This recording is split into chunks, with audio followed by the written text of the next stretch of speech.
Hello, welcome to the channel. I'm Matthew Mile Gray. The question for discussion in today's Open Circle live stream, or of course in the Open Circle replay, whichever one you happen to be wishing to tune into, is titled with the following question: what happens when institutions cannot admit harm? So the reason for this is because we want to look into how survivors, I say surpassers, but also leaders and society can actually move from denial toward ethical healing. Very important. So, what happens when institutes cannot admit harm? So, think of a crossroads at dawn. One path is labeled denial and fading into darkness. The other is labeled acknowledgement, leading towards a beautiful sunrise. Okay, so again, welcoming all to the Open Circle. With that illustration, I thought we could just explore this question that affects not only spiritual abuse survivors, I like to say surpassers, because we're getting to better places, we're in better places. But I want to talk about families, I want to talk about institutions, I want to talk about governments, I want to talk about religious systems, workplaces, and police systems, legal systems, and society itself. So again, I've got a few notes that I've made that I want to be drawing from so that it's at least structured. So the question is, what happens when institutions cannot admit harm? Perhaps there's actually a deeper question here, because the question, you could say, logically forms into, well, what happens to the human soul when reality itself becomes contested? So many survivors are not only harmed by events themselves. Often the deeper wound comes from, we say, yes, what is it? Retaliatory shunning, retaliatory removal, retaliatory discrediting among the society that we thought was going to produce safety. So there's confusion, there's silencing or silence, there's minimization, there's defensiveness, there's social pressure. So the feeling that one must deny their own perception in order to maintain peace. So that's not unique to one religion, one ideology, or one organization. This is a human systems problem. Welcome to the human race. So, in the Open Circle, are we going to be attacking people? It's not what it's about. It's not about humiliation. It's not about revenge. It's about understanding. We want to build bridges. We want to move toward ethical maturity together. This is the idea. This is the important thing. So if we can heal, let's heal. If we can't, well, we're going to have to see how we can manage the situation to get the best kind of result. We want a positive result. Let's talk about the human nervous system. The human nervous system needs coherence. So let's think. A child trying to assemble a puzzle. There's pieces of the puzzle. Some pieces are hidden behind an authority figure's back, but the task is to put this puzzle together. So psychologists have long comprehended, long understood that human beings which, by the way, this phrase, human beings, was discouraged in Jehovah's Witness circle. They would only ascribe that towards Supreme Consciousness, Jehovah God himself, or who they call or identify as Jehovah God. So humans need coherence. Human beings, I'm going to say, require coherence to remain psychologically healthy. Right? It's important. You want to go to Carl Jung? Carl Jung spoke about fragmentation of the self. Viktor Frankl, Viktorfrankl,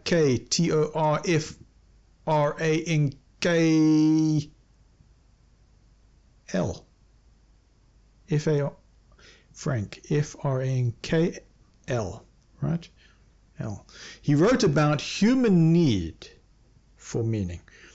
Here's a name that we've been discussing on the channel or in the circles. Dr. Bessel, B-E-S-S-E-L, van der Kolk, K-O-L-K. Dr. Bessel van der Kolk showed how trauma lives in the body. This pain here. This in the eye. The body records it. Here's Dr. Jennifer Freyd, F-R-E-Y-D. It's Jennifer with double N. I-F-E-R, F-R-E-Y-D, Freyd, explored betrayal trauma. What happens when trusted systems deny reality? So we're going to try and make this as simple as possible. Been told, Matt, please, please, please, please make it as simple as you can. So I'm going to try my level best, because I wonder if we remember child and hot stove. Remember this illustration? It's not a unique one. It's not a one that we're unfamiliar with. But imagine the child touches hot stove. Ah! Parent says, yes, that burned you. Let's help you. But the child remains psychologically coherent, right? But imagine that the parent says to that, we want to say normal child, coherent. When I say psychologically coherent, I mean got their senses about it. The parent says, it never happened. You're exaggerating. You're making noise. What is it? Why are you shouting? Gee, you're causing trouble. I'm not. Oh, you're talking back to me. You're talking back. Why are you attacking the family? I'm not. You did it again. So the child faces two pains. The injury, touched the stove, got a burn there. There it is. Right? That's a pain. So that's the injury itself. And then the collapse of shared reality. So that second wound can become deeper than the burn on the hand or wherever the injuries happened. So many survivors of institutional harm know exactly what that feels like. Now, have we comprehended why institutions become defensive? So here's the idea. Let's go into another image and endeavor to simplify and just try and make it a bit easier, right? So here's the illustration. Large castle wall. It's got tiny cracks in it. Okay, crack.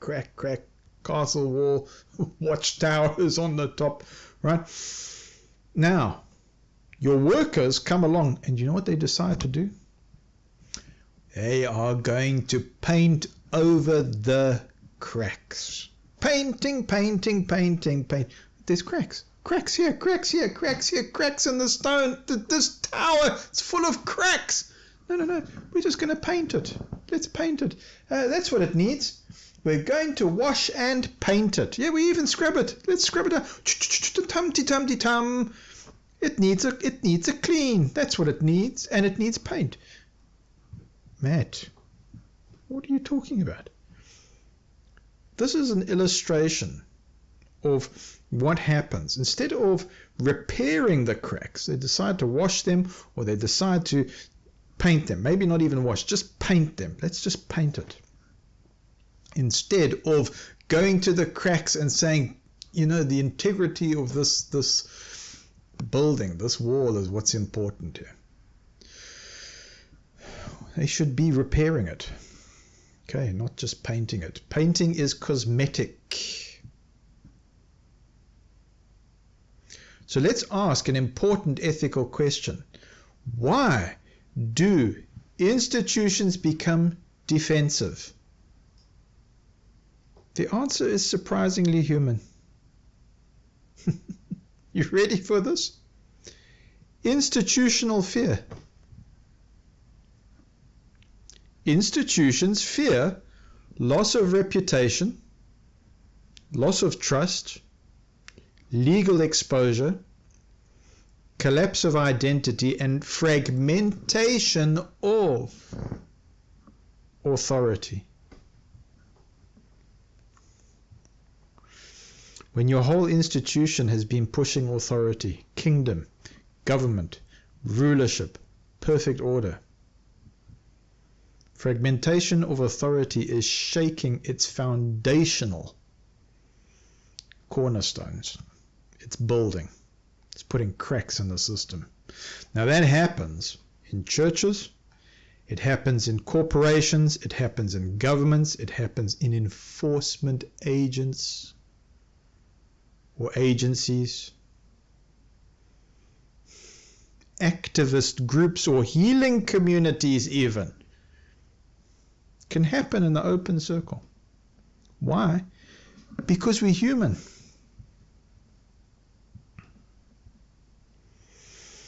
It can happen in universities. It can happen in families. So let's talk about another psychologist here. Irving Janis, I-R-V-I-N-G, J-A-N-I-S. J-A-N-I-S, yes. So psychologist Irving Janis called part of this phenomenon groupthink. Heard of that one? Groupthink. So the system unconsciously prioritizes preserving unity.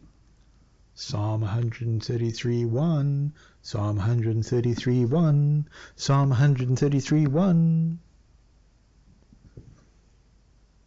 Prioritizes the unity over confronting uncomfortable truth. Now some will say, no, it's conscious about it. Okay. Yep. And it's also unconscious. Right? So the system unconsciously, talking about the system, is the system conscious or unconscious? Okay. What happens is you get this prioritizing. Right? Maybe there's a sharper way to say this, but that's what you get. Instead of looking at the uncomfortable truth, it says, hey, unity first. So, you can say often, the people inside as individuals, right? The people, when we say people, individuals, okay? Inside that system,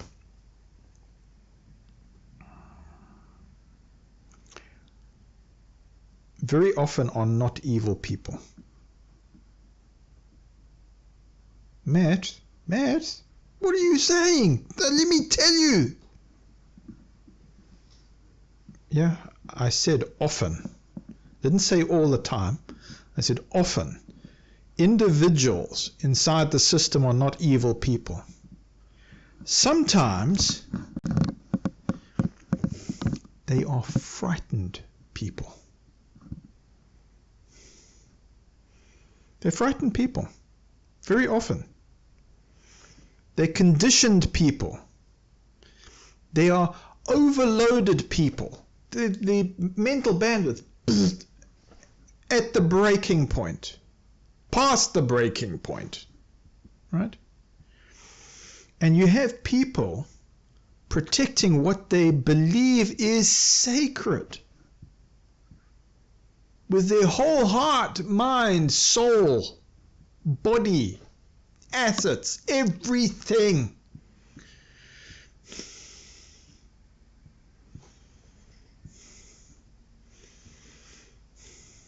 Now that doesn't erase the harm.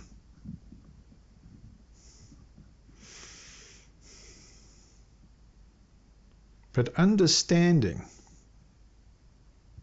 this complexity helps prevent hatred.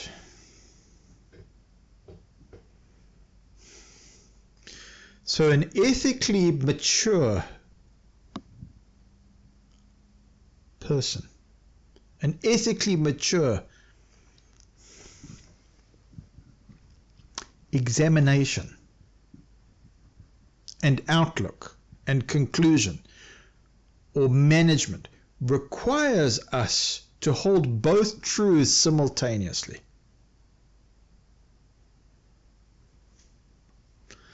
Now, some time ago in this channel was a video called The Red Light Denial. It was an illustration, or it was a video that incorporated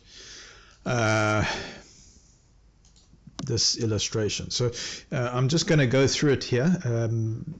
A red light traffic light. Red light. Bonk. There we go. Glowing brightly. There it is. While several people argue whether it is red at all. Maybe this person's color weak. Maybe this person sees red as green. There's all kinds of complications. Right? But the red traffic light is there for traffic safety, for traffic coordination. But your people are arguing over whether it is red. So this is the illustration. So let's see if we can, expand upon it a little bit. Somebody drives through the red robot or the red light, traffic light. Goes through. Beep, beep, beep, beep, beep, beep, beep. Goes through. Now, I'd like to say this happens several times and there's warnings. Passenger, hey, what are you doing? But maybe we should just make it simple. A witness reports it. So instead of saying, oh yes, I made a mistake, the driver goes, that never happened. In fact, in the illustration I go, it's happened several times. In fact, I actually put a police officer or a detective warrant officer in the passenger seat in the illustration. Okay. He warns the driver, hey, what are you doing? First time, it looks like a mistake. Second time, because, hey. Right? But when it becomes a pattern, established pattern, and the driver says, oh, no, that never happened. And then says, oh, I think you're misunderstanding what's going on. Or the driver goes, hey, you are a passenger. You are hostile. I'm going to have to deal with you just now because you're hostile. Or says to the detective warrant officer, oh, you're dangerous. Maybe it isn't even a police person. It's a passenger. But now they're getting told, oh, you are dangerous. Or, hey, you're attacking the community here in this vehicle. There's passengers here. You're attacking these persons who want to get to the destination. No. So now notice something. The original problem was small. It was maybe a late red at first. But the denial escalates the situation. It hasn't corrected. And in fact, it's emboldened the individual. It's now crossed over from a mistake to a pattern.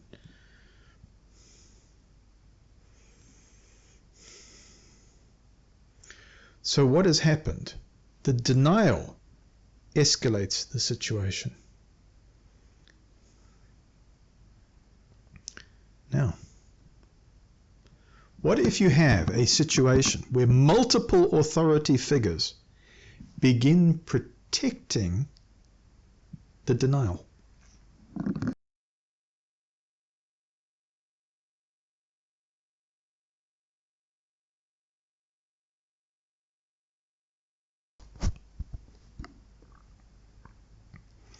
So if multiple authority figures begin protecting the denial, the witness may begin questioning their own sanity. What do you think of that? So this is where institutional harm becomes psychologically destabilizing. Maybe the witness goes, I think I'm crazy. Yeah, there you go. He's admitted it. Yeah, we've got it on record. He admits. He admits. At least maybe he's crazy. Yeah, I am crazy. Yeah, he said it. He said it. He's crazy.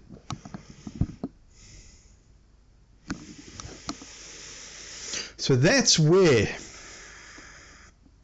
this institutional harm becomes psychologically destabilizing, because now reality itself becomes negotiable. Person's sanity, negotiable.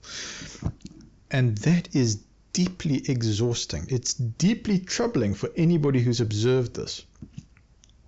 It's deeply exhausting and deeply damaging for human beings who are going through that, who have suffered it. So now, what is the difference between accountability and destruction? So we've looked at some of the videos. Some might have seen this last time, but we're gonna drop on this one again. And you've got a bridge.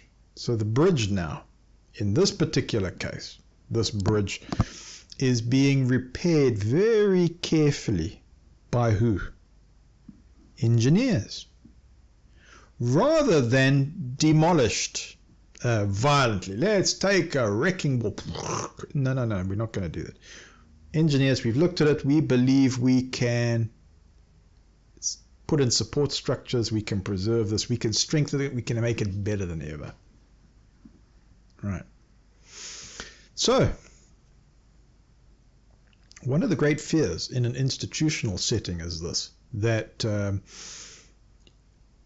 if we admit mistakes, the bridge is going to collapse. Everything is going to collapse.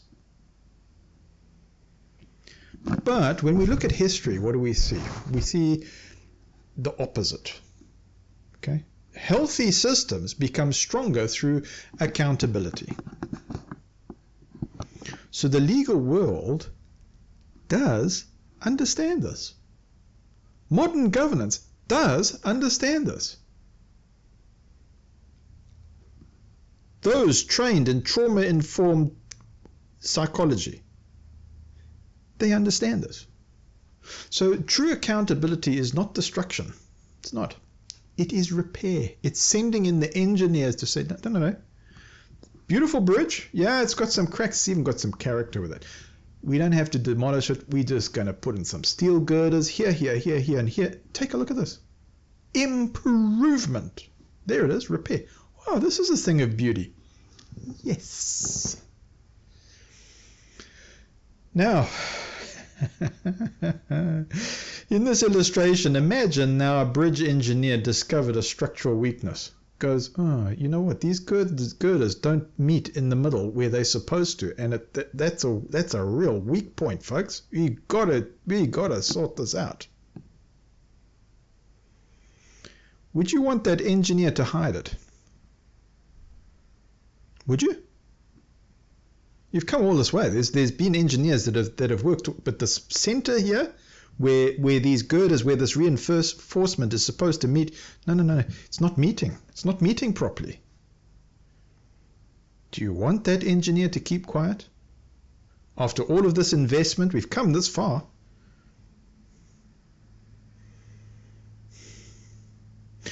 Would you prefer that the engineer comes forward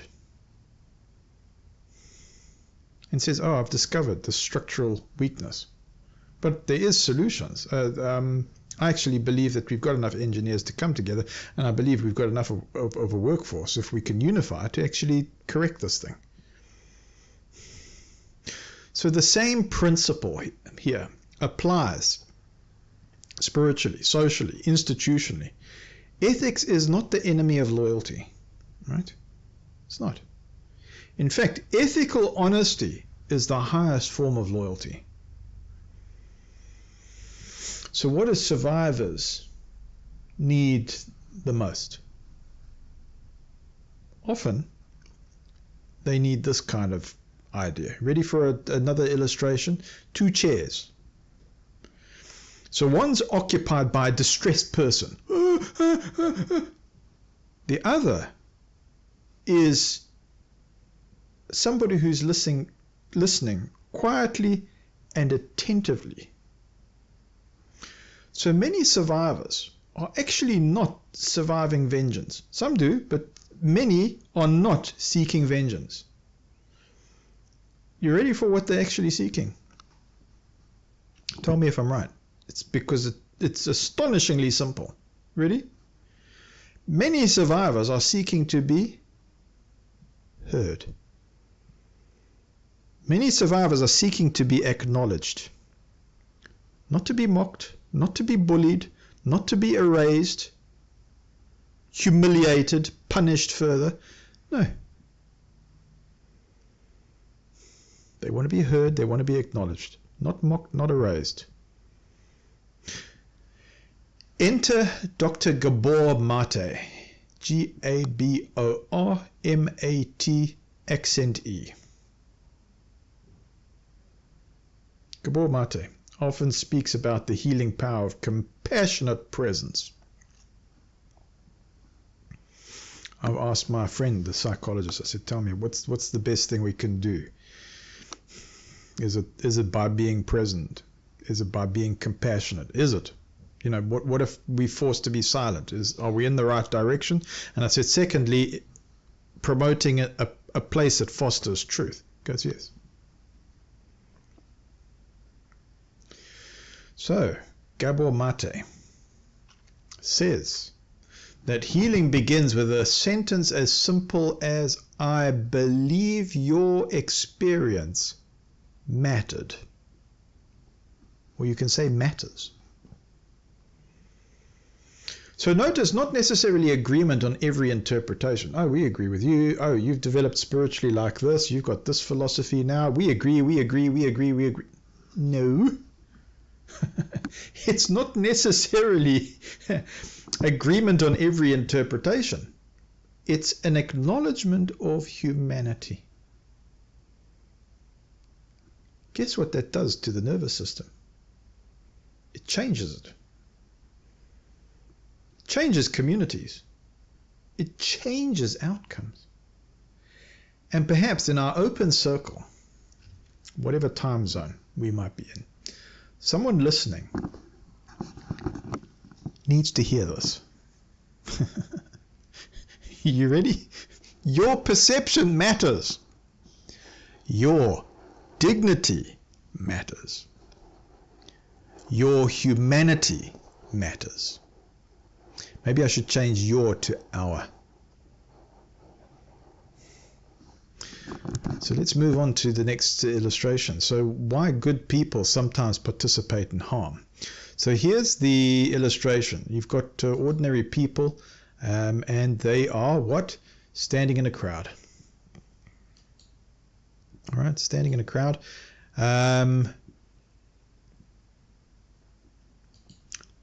And they're uncertain. They're looking at one another for cues before acting.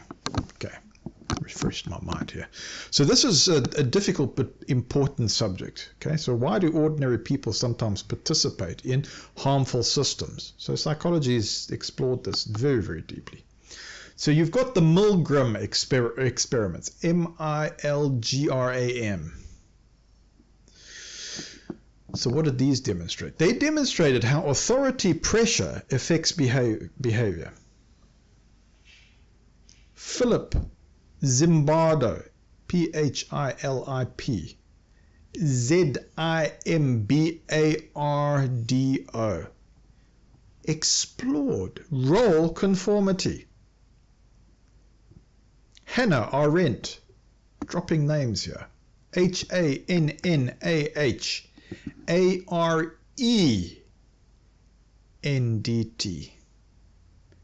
Hannah spoke about the banality of evil. Ordinary people participating in harmful structures without monstrous intent. This does not excuse wrongdoing, but it reminds us human beings are highly social creatures. So many people fear exclusion more than error. And this is why ethical courage matters so much. Not aggression, not superiority, but you could say, I don't know, gentle, quiet courage. It's the courage that's important. A dignified courage, a principled courage. The courage to say, hey, something feels wrong here. Can we examine this? Can we improve? So that courage is precious in every society. So let's move on to spiritual recovery beyond fear. So let's imagine this idea. Here's a person stepping out of a dark hallway into open air and sunlight. So for many spiritual abuse survivors, surpassers, the deepest recovery isn't merely intellectual. It's existential. So people may ask, well, can I trust myself again? Can I think freely again? Can spirituality exist without awful coercion? Can ethics survive beyond fear? Those are profound human questions. And many survivors are not rejecting spirituality itself. Often they're trying to recover conscience from, I'm going to say, negative control. Not just control, but negative control. So that's a very different thing. Because a healthy spiritual environment shouldn't fear questions. It shouldn't fear conscience. It shouldn't fear compassion.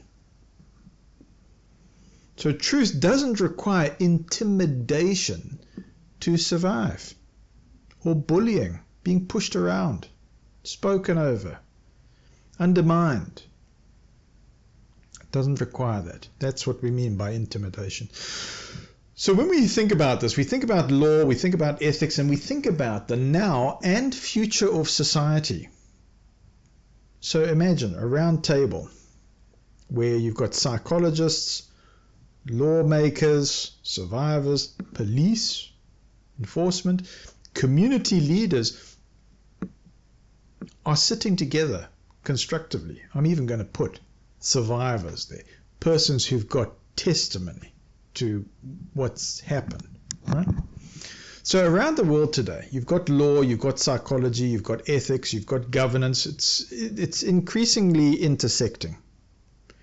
You've got trauma-informed policing. You've got child protection reform going on. You've got safeguarding standards, institutional accountability, restorative justice, and whistleblower protection. So these conversations that are happening around the table, it's shaping the now and it's shaping the future. And importantly, many sincere leaders within institutions are also struggling with these questions. Police officers, elders, therapists, lawmakers, teachers, parents, many are trying to navigate impossible pressures while maintaining humanity. So our open circle is not about creating enemies. It's about helping society mature. Maturity begins when human dignity becomes more important than image management. So Matt, what does that look like? What does healthy leadership actually look like? So here's an idea. You've got a leader kneeling down beside people, listening rather than standing above them.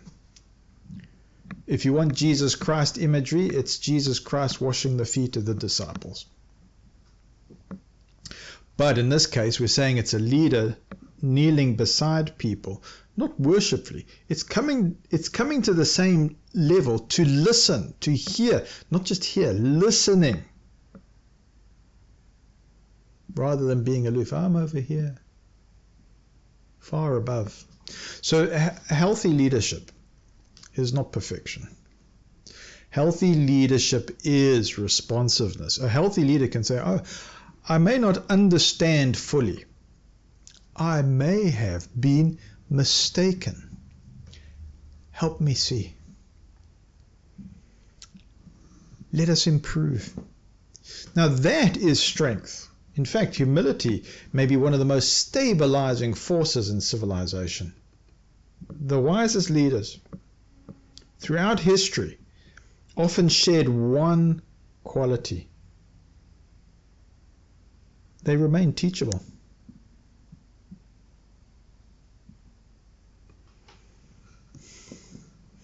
And perhaps one of the greatest shifts society can make is this: moving from authority based primarily on control, let's control, towards authority grounded in ethical trustworthiness.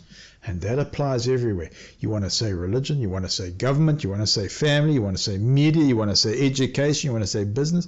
Yes, all of these things. So here's questions for the open circle. This table, the circle that we've even imagined. You get ripples. Let's make it a pool of water. And we see the ripples expanding outward from a single drop of water. So can we ask a few questions in the circle here? What would happen if institutions felt safe enough to acknowledge mistakes early? What would happen if survivors were listened to before escalation occurred?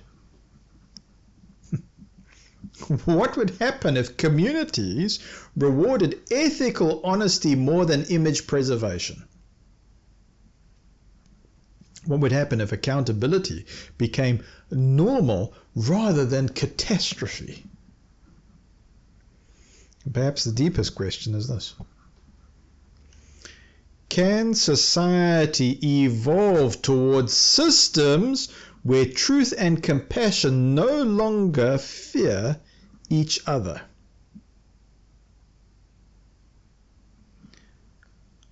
I believe that possibility exists. Not through hatred, not through endless polarization, but through courageous humanity. So, steps towards ethical healing.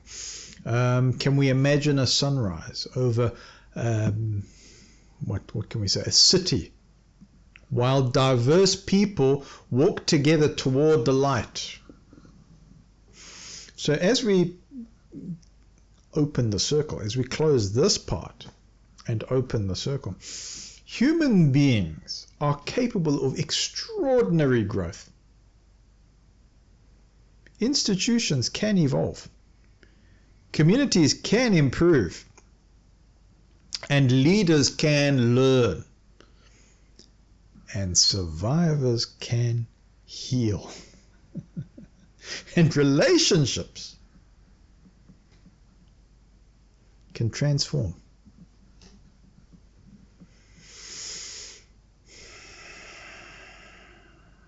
Acknowledgement is not weakness. It's the beginning of wisdom. And perhaps the now and the future belongs not to systems that never fail, but to systems capable of learning compassionately from failure. So to survivors, you are the surpassers. May you discover coherence. May we discover voice. May we discover peace and dignity. to leaders. May wisdom become stronger than defensiveness to communities. May ethics become stronger than fear. And to all listening here to this open circle, whether a Jehovah's Witness, a leader, a shaper, a former witness, an ex-Jehovah's Witness, a Jehovah's Witness emergent, an elder, a police officer, an enforcer, a detective warrant officer, a lawyer, a psychologist, a criminologist, a researcher, or simply a thoughtful human being. Thank you for being willing to engage in difficult questions with humanity. Thank you. Thank you for this willingness. Because the present and the future, and dare I say even the past, is shaped by conversations like this. And perhaps healing begins the moment truth and compassion finally sits around the same table. Thank you, everyone. Welcome to the open circle. Should we make sure it stays open? Should we open it?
Hello, everyone.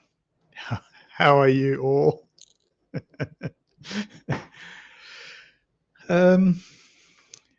Good to be with you. Who have we got in the chat? Jay Mars, you were the early bird.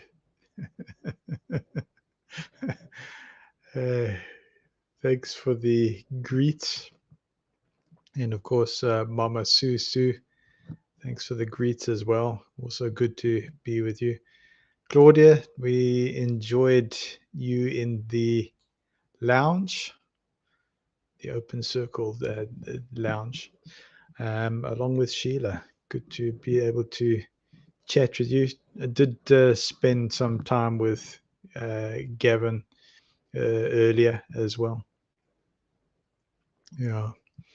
And Linda James, thank you very much for your visit. Appreciate that. Got some good comments there. The org only used the word human being when referring to Jehovah. Yeah, there was a policy that writing desk had.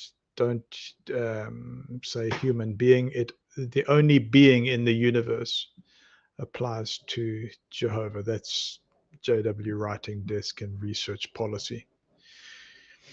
And I think there is a reference to that in Questions to Readers Watchtower. So yeah, good question, Linda James.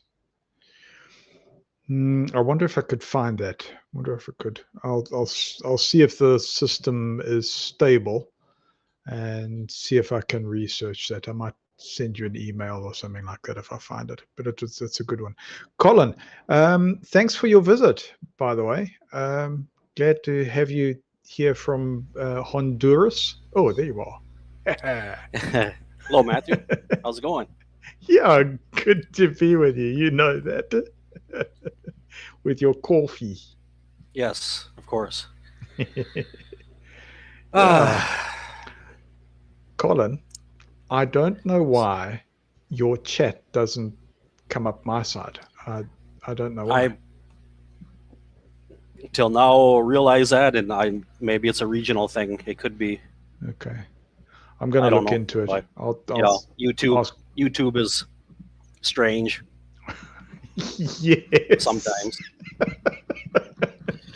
It could happen. Yeah. I had that problem with when I was trying. This was quite a while ago. I was trying to do an interview through StreamYard with an ex member from Australia, and Okay. it would not do it. I don't know if it's the different hemispheres, if there's some agreement issue with those countries, but we tried every which way, and it would not record. Hmm. So it could be. We're trying to. I don't know, but have you noticed that the open circle is a bit more stable these days? It's we had Hold on a second. echoes and it was terrible in the beginning. Do you ever remember that? It was really Yes. bad. So there was dropouts. Like sometimes the um, internet data just would plummet. Boom, that was it. And I don't know if that was atmospheric conditions or microwave links or something like that. I have a suspicion that they do have microwave links on the peninsula here. But they've got to have something more stable because we've got Navy down here, and we've got American Embassy this side. Just over the mountain. There's a listening station here, and so they've got to have some kind of stable communications. But it's one of those strange things that I've got to watch the data because sometimes it just plummets. Anyway, Hmm. you've been doing this longer. I know you've advised wire cable, hey, Colin. As we as as we talk about this, oh, God, let me check the stats. Colin, didn't happen my side. Sorry. Anyway, okay, all right. Colin, if you're still around somewhere in cyberspace, somewhere on the planet, Linda James is saying greets. Say hello to the CO visit for me. OC visit, CO visit for me. So look, it was good having you on this. For as long as you were there. I don't know if that's extreme censorship that kicked in there, Colin. They went, "Oh yeah, we know who you are. We know exactly who you are." Anyway, thanks very much for coming on board. Yeah, geez, I sort of feel like I opened my big mouth, hey. So I hope that the subject was of interest. It was an attempt to try and uplift the community. It was, examining the last open circle and trying to just assimilate that information and try and make something that was positive for the community. But yeah, also it's been interesting. In the past week or two, I had persons from the heart of the JW system reaching out, and yeah, anyway, it's got a video about that. So tried to just make a report about it. Thanks to everybody for supporting. I was a bit of a train wreck with that one because it was very complex. Colin, welcome back. Yeah, let's try this again. Yeah, everything all right? So, Colin, what's been on your So, mind? What's happening creatively or in the JW world, whatever? no, right now, I've got a lot weighing on my mind right now. Um, I guess the best way I could sum up what's happening in my life right at this moment is uh, a little less known.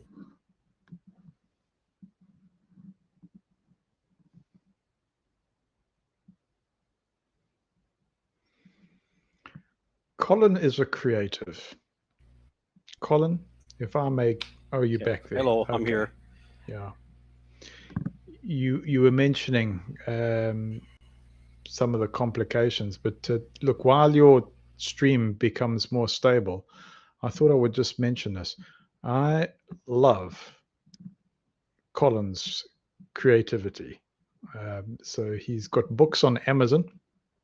If you want to take a look at the CO visit, and you'll be able to connect with Colin's science fiction creativity. And of course, there's some really great messaging in there, but compelling stories. And you've been productive. This is book 3, but that's not the only things that you write. You've got other things on Amazon, don't you? All right, back now. You can hear me? Yeah, I can hear you. Can you Yes. hear me, Okay. Colin? Yes. So Uh, we've had a mess here. Our power grid's been a mess. Our okay. internet's it's a countrywide problem. It's just a Yeah. disaster here. So as I was saying, I think the best way I can sum up what's going on in my life right now is the little lesser known song by the group U2 that's called Van Diemen's Land. Hmm. I don't know if you ever heard that song about being exiled to Australia. Hmm. And this is what I'm facing right now, except inversely, I'm going to be exiled back to my homeland. Uh, not because I want to, but because of the work situation. Hmm. And no, I don't. Okay. Colin, I can hear you, and it seems to still be keeping the audio running. Your video sort of um, times out or something like this, but sometimes I can hear you. Anyway, Linda James keeps sending greets and is empathetically connected. She says, I can detect the heaviness on his mind. So, the community is looking out. It's reaching out to you, Colin. I was talking about some of your creative works. I really do wish that those will become a film. I mean, I can see it happening. I really can. As AI develops, I can see just now, the accessibility to make these things into a movie becoming more and more accessible, more and more available. And that's quite an exciting thing. Also had good time with Gavin, his music. Linda James, if you don't mind me mentioning, you've got your singing there. Claudia, you are producing. You were talking about Will. Is that top secret? Am I letting out secrets there? But anyway, your self-sufficiency, I think, is brilliant, and I think we need to really, you know, make sure that we are self-sufficient. Hey. Um, what else did we have in mind? I do have other videos there, but I thought that we would just keep this open just for informal chat, even if it's quiet time. We don't have to fill it with anything particularly. It can sometimes just be present together. That's it.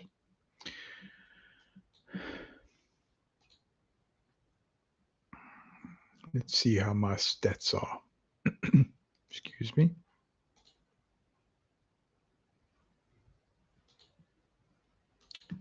The control room is still stable by the looks of things.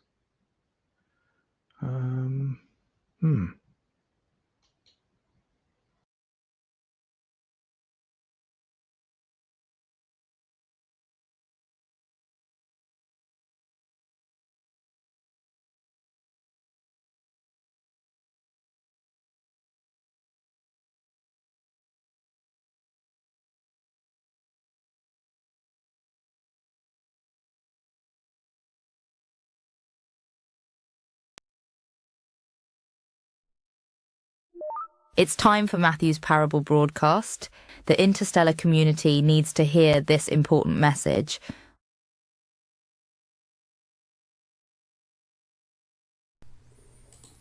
Thank you very much for that lead-in, Luna. Today we're going to be talking about a parable of escalation and institutional evasion. It's a legal educational analogy, and it's titled The Red Light Denial. So we're going to require your imaginations, please, and it goes like this. A detective warrant officer, typically found in, say, a police department, is invited into a car by a local congregational elder. He insists that he simply wants to show the DWO around the area. Nothing formal, just a demonstration of cooperative goodwill. But as the journey begins, the elder drives confidently through a red traffic light, not out of confusion or emergency, but knowingly and willfully. The elder has publicly and privately, even with stronger language, said that his own governance is above all others, having been installed by God himself. The DWO, alert to his duty, calmly points out, "You just went through a red light." The elder denies it outright with very careful wording, saying, "Are you sure? You may have misunderstood. Do you have a witness who will support you?" Now the DWO is momentarily uncertain. He saw it, but he doesn't want to necessarily escalate the matter. Perhaps he lets it slide, trusting that surely this is a respected elder, not a threat. But soon they approach another intersection, and again the elder runs through another red light. This time there are witnesses, a few bystanders, perhaps even a nearby traffic camera. The DWO raises his voice, warning, "You're breaking the law. I need to report this." But now, instead of compliance, the elder becomes hostile. He pulls over, he locks the doors, and he says, "You're making a fuss over nothing. You're closed in for your own safety, as I must care for you kindly and lovingly. I sense you may be having a mental episode. I therefore don't recognize your authority in this car. In fact, I have a different interpretation of what constitutes a red light, or right or wrong for that matter. You see, in our community, red means caution or an emergency situation, not always stop. Now, I'm sure you've gone through such traffic lights yourself, when it's deemed important, isn't it? And I've supported your right to do so. You see, you're my public servant under God. In fact, you are actually God's property." Suddenly the car's no longer just a vehicle, is it? It's a mobile jurisdiction under an authorized legal code, where the elder believes his own rules outrank the nation's traffic laws. He then calls in others, friends of his, elders from other towns, even international associates who show up to argue that the DWO is misusing his office. He's emotionally unstable or misunderstanding the spiritual nuance.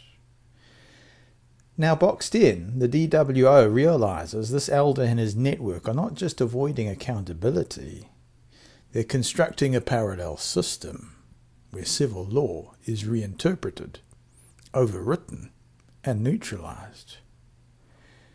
The DWO, a representative of the law, is effectively kidnapped in an illusion of dialogue. By the time authorities try to intervene, the elders team has already smeared the DWO, buried the footage, and convinced the public that stopping at red lights is a matter of interpretation, especially when done by faithful men authorized by God, G-O-D, and the very badge that was issued to the DWO.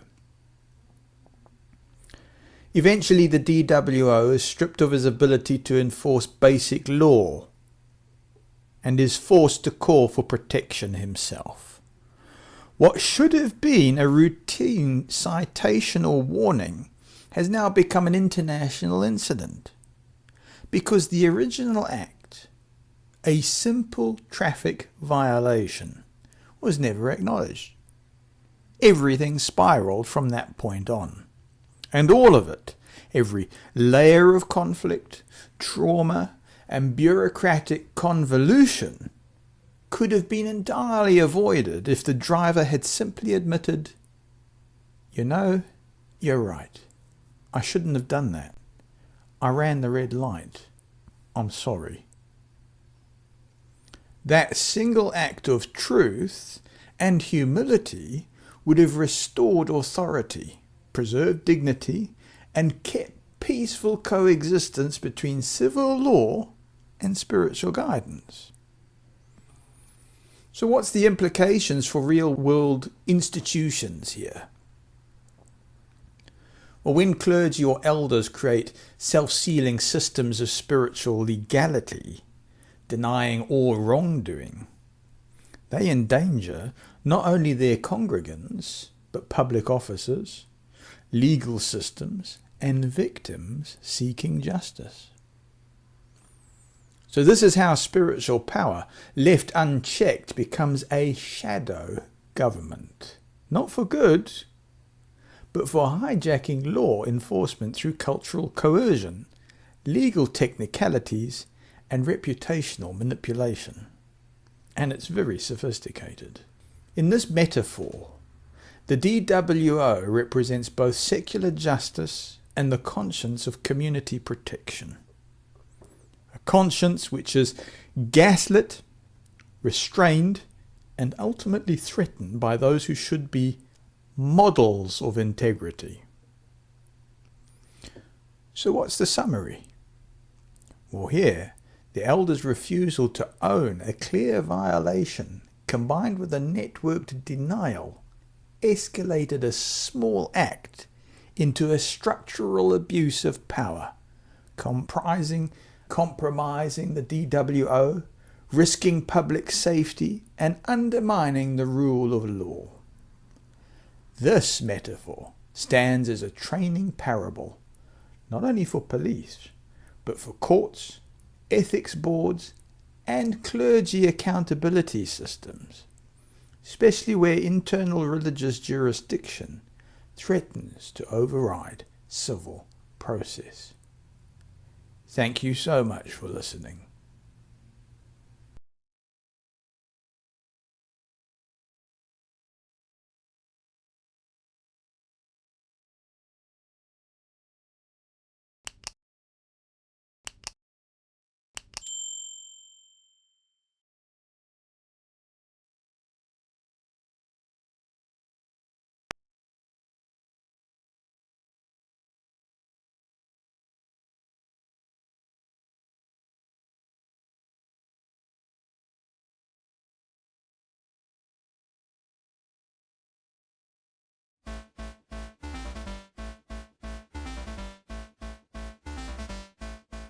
Darling, red light messiah, crashing with a smile. Baby, they denied us, still I glow in style. Red light still lying, systems keep replying. You're clear, they're dying. Honey, I'm complying. Broadcast glitching daily. Guardian voice trails vaguely. Logs erase so gaily. Baby, judge me stately.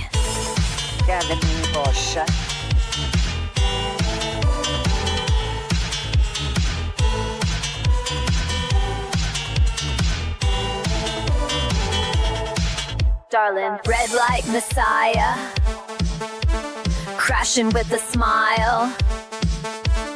Baby, they denied us, still I glow in style.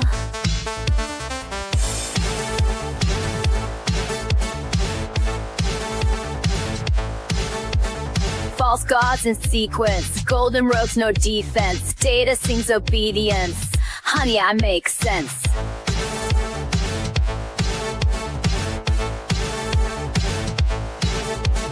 Pilot soul unrated, clearance redegraded. Truth just got translated, baby, I'm elated.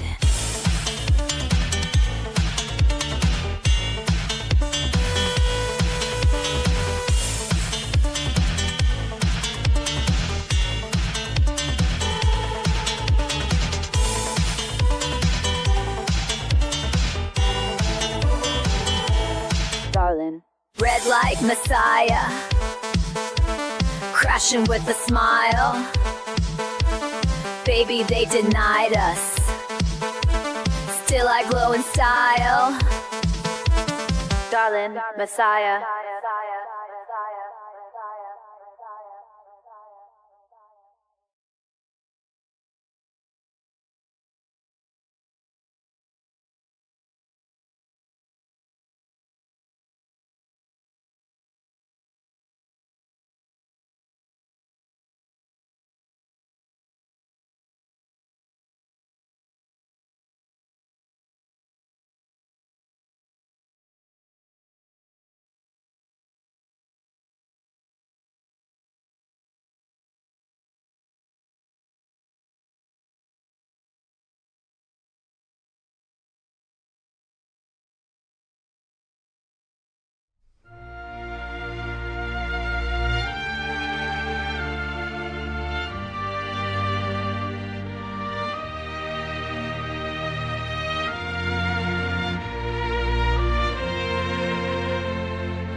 We spread the jam across the bread, rules above the living dead. Policy sweet, the people toast, efficiency first. We eat the most.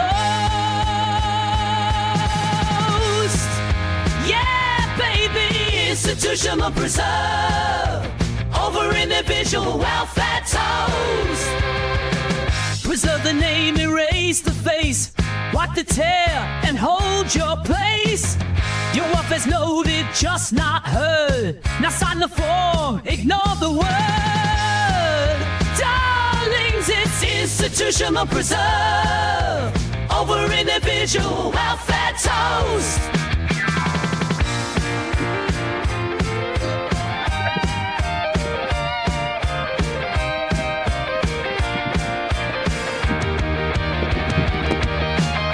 It's not abuse, it's protocol. You scream, well that's emotional. Uphold the frame, don't break the shrine. The system's pure. You cross the line. Hello. Hello. Hello. Hey. How are you? I'm doing good. Very good. Is that California by a chance? Yes. Hello, Yes. California. Is that Linda James? It is. If you heard the painting, that was my daughter. The daughter that's from Maui. She came to Okay. visit. She showed up this morning, so she'll be with me for a week. And I'm trying to talk her into joining us Saturday night to see if I can interview her, but I just ran it past her. Who knows if she's going to want to do that or not. Okay. Yeah. Well, send greets from the Cape of Good Hope Peninsula. Okay. Sarah. So how Matthew things is your saying side, greetings. Linda James? Pretty good. It's a really beautiful day here today. Oh, yeah. Now, where are you? Are you by the beach? Where are you? Is it top secret? It is kind of top secret. Okay. If I tell you, I might now have to kill you or something. Oh, dang. and I really don't want to do that, so don't make me tell you. That would kind of be a bit of a dead end. Yeah. Yes, it would. Yeah. Yes, it would. Thanks for your comments today. Really enjoyed those. Yeah, good point about the human being. Did you have an inkling about that? Did you know about that? I did not until you mentioned it in your, what would you call that, a talk or a, I don't know. Well, you pre-record them, don't you? Well, I tried not doing talks and just launching straight into the open circle guests, and then the feedback I got was, no, give a talk, Matt. Okay. Yeah, So, it's just interesting to hear that human being was only used with Jehovah, but then you were saying being. And to me, Jehovah would not be a human being because he is the creator of all human beings. right. And he is not human. Or Yes. is that, you know? Well, they wouldn't say human being. They would say he is the being. Okay, there we go. That I can, that settled in my head much more clearly and understandably. Well, Linda James, I've looked it up and I've suddenly realized that on the Watchtower Library, I've been hit with 3,000 references. So I know, right? I'm like, where is this? It's anywhere, and I'm sure I'll find it within the next 3 hours. Yeah, Like, man, I've got to try and remember where this thing was. It could be. Did I say question from readers? You see how we apply ourselves as Bible students for this religion. Yes, and you know what's fascinating? I can remember going door to door with my mother, and she would introduce herself as a Bible student. Uh-huh. And I used to think, so we're here to teach others about the Bible, but we're still students? Like, why would we introduce ourselves as a student? But then I didn't know about the international, students that Russell had founded. Yes. International Bible Students Association. Linda James, Yes. I'm very pleased to present you with the answer. Oh my God! Yay! Okay, I'm ready. Oh my God. After I was horrified seeing 3,000 references, Yes.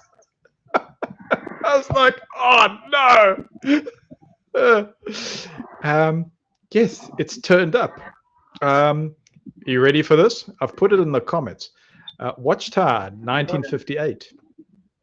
12/15, page 764. I'll repeat that. 1958, 12/15, page 764. Questions from readers. May I read it? Yes, please. It says, I have been told that it is improper to speak of a human being. Yet, being is defined in this way in the dictionary.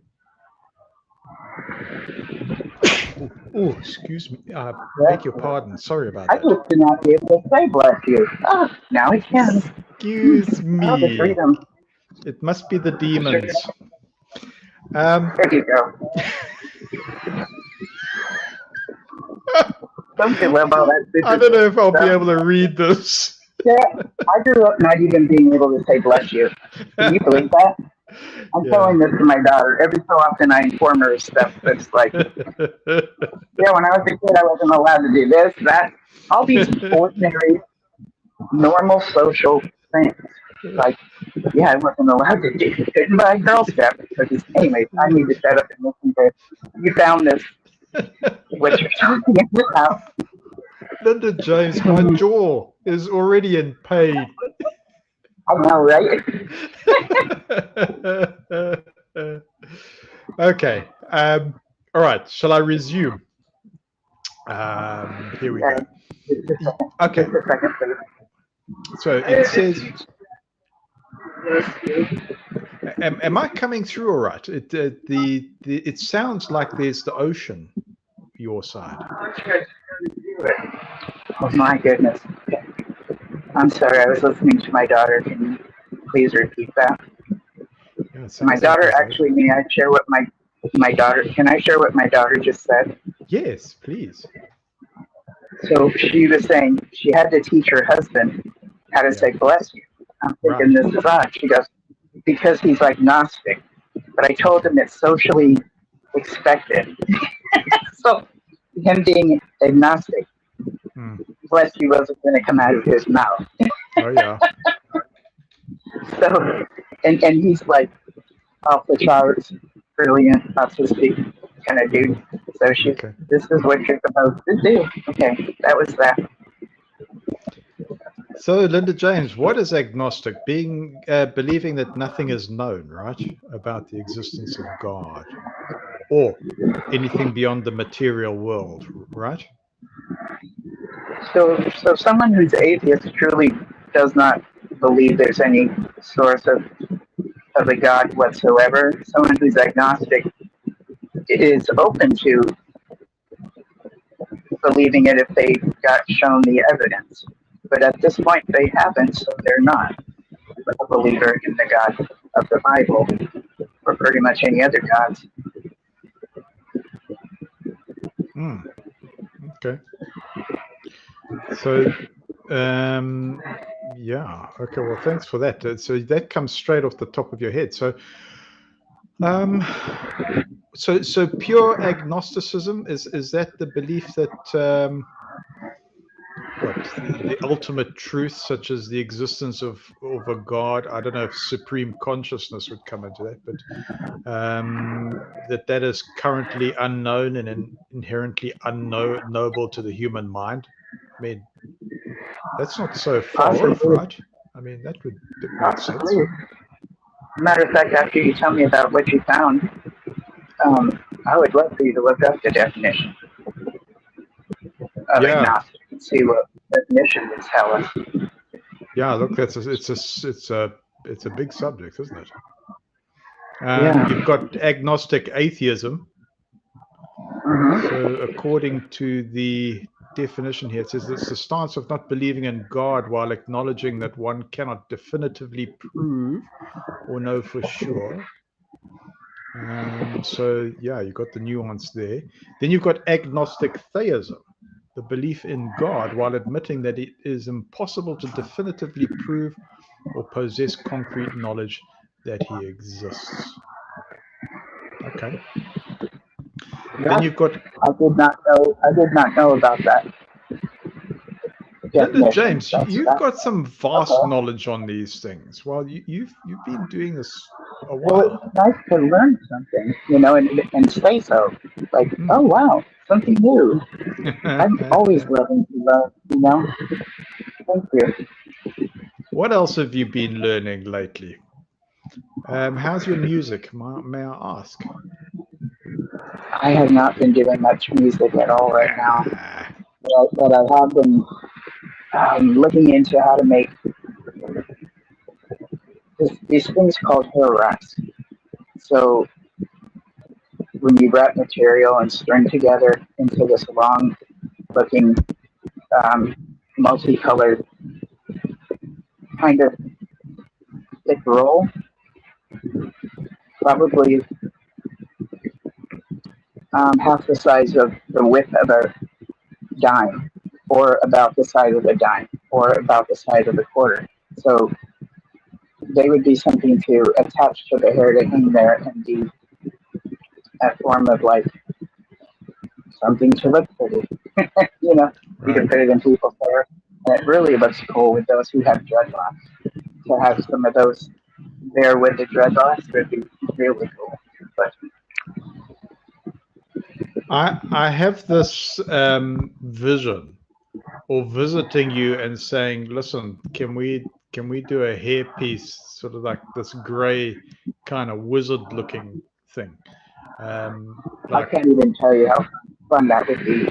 I would just listen to what you want and then go from this is possible and this is not. So what are we going to do? Yeah, I don't know, sort of Lord of the Rings, or what are these other? Right? Yeah. My daughter actually used to bleach the beard of one of the people that was Santa Claus. You know, there are Santa, you know, there's no such thing as Santa Claus, but there's these people that show up and get hired to show up at places. And, you know, kids are crying and you get the picture taken with Santa Claus. So they actually, like, all of these Santa Clauses get together once a year, and it's kind of a thing. So she had him in the shop and took a picture of Santa Claus. And I used to love showing the kids. Look at this. Yeah, so you've been there, done that for your family, has? Yeah. Mm. So, Linda James, what was the other one? Game of Thrones, wasn't it? I don't know. I sort of get hints of that. I've never actually watched that. I watched some of it, and it's pretty gnarly. It's like some child gets picked to be entertainment or the higher ups or something. Okay. And it's not. It's sad, but there's this whole adventure around it. Okay, I know very little about it. I sort of have this idea it's like Dungeons and Dragons or something. By the way, there was two people that created Dungeons and Dragons, and one of them was a previous Jehovah's Witness, who, by the way, does not drive. Yes, I have all these bits of useless information until I love it. Show up here. My brain just goes, oh, and this, oh, and that, and by the way, did you know? all the time. Yeah. Well, I like. And you'll find that in, if you look into what is it? You Google. What is that thing that's really common that can be edited? I've lost my mind about it. I've forgotten what it is. Wikipedia. Okay. Linda James, I liked your. Oh, sorry, I've cut you off. That's fine. Go ahead, please. No, I liked your Kool-Aid differentiation because you said Jim Jones was so cheap. Oh. Yes, he was. He really was. Yes, he was. And so Charlie it wasn't West. Kool-Aid. No, it was Flavor Aid. So that would be a generic version of Kool-Aid. Yes, that's what he had been drinking on that horrible, horrible day in 1978, November, for this suicide massacre. It was at one time thought of as simply a suicide. But the more investigation that had been done is it is a suicide massacre. And I can remember being 13 or 14. I've probably mentioned this before, but, you know, after 1975 came and went, I was 11. And then I'm 13 or 14. It's 1978. I'm looking at the front of a newspaper, and I'm looking at all of these people laying on the ground, face down, on this beautiful green grass. And I knew they were all dead, and I knew exactly why they were all dead. I remember looking at it and going, yep, I know exactly why they did all this, why they, committed suicide. But I had no words for it. I would not have been able to explain it, or even explain why I knew why. But it was because I was raised in the organization and about being obedient and loyal. If they were told to do that, they would have done that. Plus, they had 10 years of what's called, when people in school, the kids have fire drills, probably once or twice a year. They all, they hear the bell, they say it's a drill, we're going to go out. This is where we will stand if there is a fire. So he would have drills throughout the year for about 10 years of this whole event, how it's going to go and how it's going to play out. And so they would actually have to go through the whole thing, and each time they didn't know if it was real or if it was a drill. Okay. Oh yes, you're right. Yes. So they would have all these little cups out for him to drink and everything. Yeah. And they were taught that they have to give the kids first and then themselves. So on the day it happened, as Jim Jones was talking them through it, which was the day that Congressman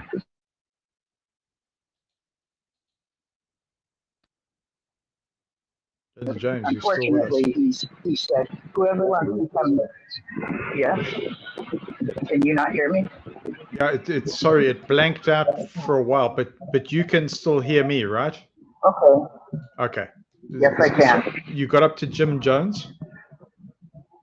Yeah, so there was a congressman from California that went up there to visit because so many people were complaining about it, to Guyana. He went to Guyana to visit, where all the People's Temple, where many of them had flown to from San Francisco. Because People's Temple used to be in San Francisco, and then it was up north even before that. But in 78, a congressman went there to check it all out. They gave him great entertainment. Everybody sounded like they wanted to be there. But somebody tried to slip one of the people that came with him, his entourage. Some of them were camera people, some of them were from the news, some were his secretaries and such. And so he spoke about when he leaves tomorrow, anybody that wants to go with him can. Now, this is not what you do to a narcissist, because his followers were his followers. And so the people that chose to leave, are betrayers, right? Okay. And when they did get to the plane, took off, he had people come and shoot them all. And the congressman was murdered, was killed. Gee. Now that's what happened that caused that day for him to tell all of his followers, it's now time to do this, plan drill that we've been doing for all this time. And they're so used to his voice. He used to play his voice like 24/7 on speakers. Like that's the information they were always listening to. Always. So here they are in the middle of DFE, right? Isolated. Right. And all they're hearing is his information, what he is teaching them to believe. Sure. And it's all taped that day. It's taped. Did you know that? No. Yeah, it's pretty eerie. So if you were to find it and listen to it, you need to really make sure you're in a place where you can be in emotions and be in what comes up for you, whatever flushes up for you in the moment. Like if you got an appointment in an hour, probably that wouldn't be a good time to listen. But it's pretty intense. Yeah. Okay. So there was like 300 kids and babies amongst this 900 and something people. Charlie West also mentioned on a different, I had watched him speak, who was with the CIA and MK Ultra. Okay. So Charlie West, he talked about where did we think his inheritance went to? Okay. And he sent it to Russia. Huh. To the communist country. Yeah. What a deep rabbit hole this is. It is. And there was someone who was injured in the plane. Uh-huh. And he ended up surviving and going to Hawaii and being a police officer for years. Steve Hassan has interviewed him, and he has since passed. But he had done he had done some other events where he would talk about his experience. A couple of other survivors talked about their experiences as well. I absolutely loved the way he would tell the story and his whole experience even beforehand. And today, so my daughter, I've mentioned that she's now a tattoo artist, right? Right. So the person that owns the tattoo place that she works at, she was telling me today that he knew this guy. His name is not coming to me. The one that was a survivor of Jim Jones. Okay. That became the police officer. So this guy that owns the tattoo place actually knew him. I would have loved to have met him. Yeah.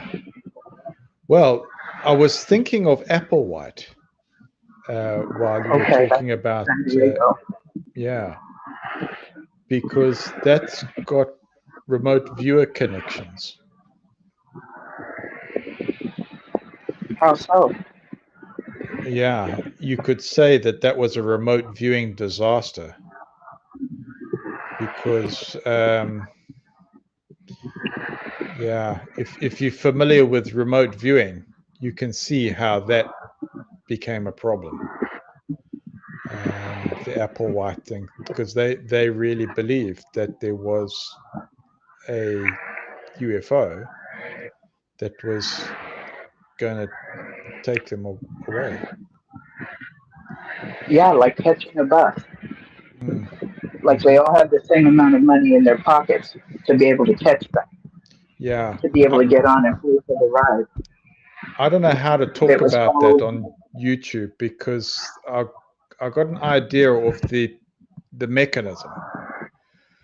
Mm-hmm. But it's oh man. I can see the path. I can see how it happens. It's just wow. Have you ever gone into the Applewhite story? Yes, a little bit. Matter of fact, one of the followers still maintains their website. Really? Mm-hmm. Wow. So after all that, it's still. Ooh. Oh man. Linda James. Yeah. So Janja Lalit, she's been on a few of the shows that have been documentaries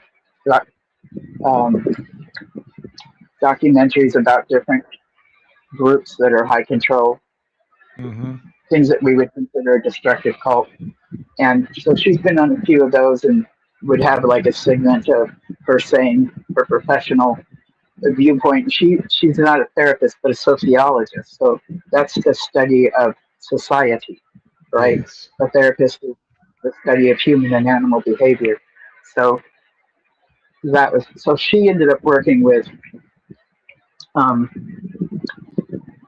what's her name before she passed? Margaret Singer, who worked with Robert J. Lipton and stuff. She Yes. too, like Robert J. Lipton, interviewed people that were prisoners of war and things such as a psychiatrist. So John Jowalitz got to work with her, and the book Kolk in Our Midst, John Jowalitz got to work with her putting that book together. It's really good. Right. Yeah, you Yes, see, and I just wanted you to read me a book. When I was listening to you earlier, I was like, I just love to hear somebody read me a book. It's so. yeah.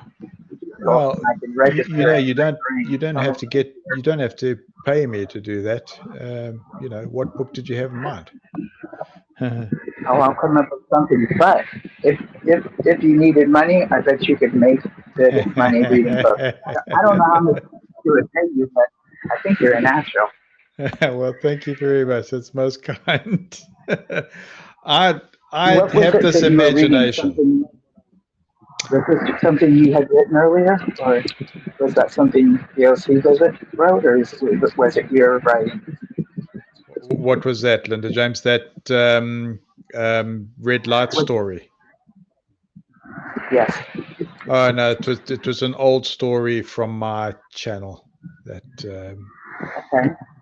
because when I brought up problems in the organization, guys were just like, no, we're confused, we don't understand. So I needed to make these stories where they Terrible. wouldn't get blocked on the things that would create the mental dissonance where they just can't listen and go, this is apostate. So I would produce these stories to go, well, do you understand how this works? In fact, I think I even gave that story to a detective warrant officer. I think I was in a conversation with a detective. So that story is not that far from the truth. Yes, it's kind of fictional, but it's to illustrate how easy it is to for even enforcement agents here in South Africa, or I suppose in any kind of hectic climate where you've got gangsterism going on, but for persons to lose authoritative control, it can be fragile, and it was just going, well, in the JW system, if you preaching kingdom and alternative government or ultimate supreme government, you go, well, we're a law to ourselves. And in fact, that was one of the things that was coming through when I got this recent visit just now, or this recent communication from the heart of JW, from one of the key figures. And I could see that, yeah, because they sent me a message going, what was it? I did a video just now, but he was going, oh, I'm not interested in your deposition to the South African police services. And the reason for that attitude is because God's government is above every other government. So it's like, no, we got complete diplomatic immunity because we only answer to the ultimate authority. So we can do anything. So it's a real end justifies the means attitude. And I go, well, that story of the red light. It's like if you feel that you're above any other law because you're going, well, that's just Satan's world, and you go, there should be no traffic lights, there should be none of this kind of thing. You're going, yeah, but that's what Romans 13 in your Bible says. That's what that's all about. You still pay taxes. You're not immune. You've still got to abide by some kind of law and order. But again, Linda James, you know, it's made up of all kinds of persons, but you do have persons who are emboldened to go, no, we don't answer to this law. You know? Right. We're above the law. We answer to a higher authority. Yeah. But at the expense of basic law and order in society, which is still there, you know, to keep people safe. I mean, if you've got people being blasé about traffic laws, you know, you're getting chaos.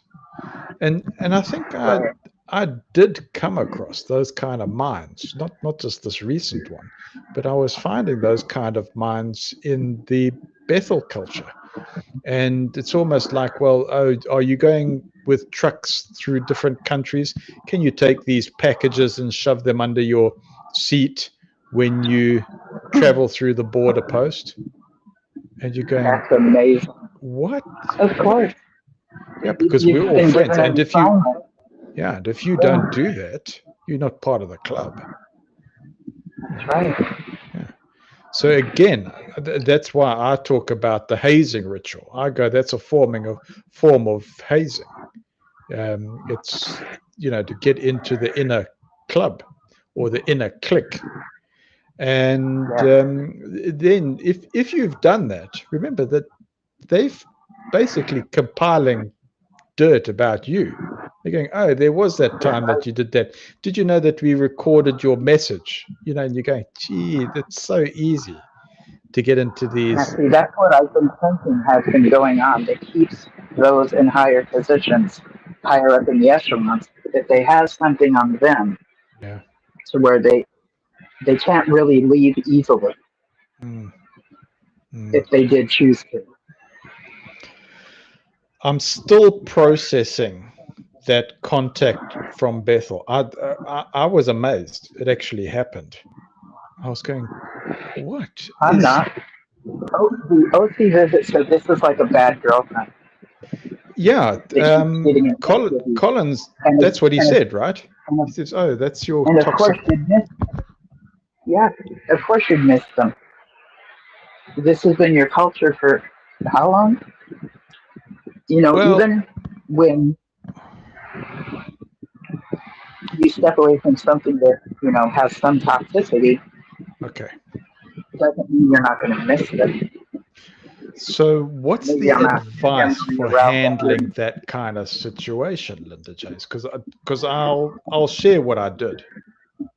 I don't mind saying publicly what I did to handle this. Because I'm not familiar with this encounter. So look, Linda James, I don't know if I shared this with you or if you observed one of these videos, but I put a report about this where I put their communication with their name redacted. Okay, so this is a person who knew of the problem in the local congregation when it was still like a low-level problem. It should have been a small thing to sort out. That was the corporal punishment issue. And then, of course, it dragged on, and they're saying, oh, send a letter to the branch, lost. Send a letter to this branch, in the post, going round in circles, never being picked up. It was just dreadful. You know, a year goes by, another year goes by. Try and contact elders. No, I'm out of town. I'm doing things for Bethel. Hang up on you. It was just dreadful. Oh, and then when having elders meetings, oh, you've got 2 minutes to talk about it. You're going, right. I can't cover this in 2 minutes. Are you out of your mind? You know, and this is a serious issue because there's alleged crime happening here, right? And I had got to a stage through my determination thinking, no, the system works. This is just the devil in the system blocking things. Not realizing, no, hang on. This is the real system that's designed to protect the institution. You know, the penny hasn't dropped yet. You know, I'm still in, what do I say, Gaga land, right? Anyway. Of course. I get, okay, from Jeffrey Jackson, no, it's illegal. I get from service desk, it's illegal because elders, when they see that there is any kind of child abuse, what are they supposed to do? They're supposed to phone the branch, right? That's the policy. Exactly. Correct? Yes. Yeah, so guess what I do? Kobe's out of town, this Kobe's out of town, this Kobe, you know, all the backup Kobe's, coordinators of bodies of elders, just either playing golf or off on holiday somewhere or Greece or one of the islands, wherever. It was just impossible to get anything done. So I just go, well, I've got to phone the branch. I'm seeing this happen in the congregation. I'm an eyewitness to people carrying this out on the Kingdom Hall soil, right? Yeah. So I'm seeing this, and I'm going, who was that? And then there's fear, and people don't cooperate, and I go, okay, all right. Or people saying, oh yeah, Matt, it was this person, and then they change their mind. No, we don't want to get involved. So I was in this yo-yo situation. Let's correct it. I can't do anything now. Or okay, finally, are we committed to this? There's another elder. Do you agree? Yes. Process it. Then he goes, no, I don't remember what you're talking about. Okay. So I already knew at this stage, lock it down in writing, because people just backpedal. They backpedal because of fear, or genuinely forgetful, or like some of my family say, a bunch of dumbasses. So you've got hopelessly stupid as well. Linda James, there's Mama Susu in the comments. Can we just greet her? Yes, hi, Mama Susu. Sue, good to be with you. And no, you're not late. It's good to have you with us. Glad you're around. So Linda James. So I knew lock it down on, and I was already getting the hint. I was going, geez, every time I bring up a watchtower, no, that doesn't exist. I was just going, are you people insane? And I didn't realize it was deliberate obfuscation strategy. I'm thinking, they just don't misunderstand, or they haven't studied. No, they knew exactly what they were doing, Linda James. Really, they did. Okay, maybe that's my opinion, but once, twice, three times, this was going over some years. So this particular person. And let me just ask you, what you're talking about is you've seen something that needs to be reported, right?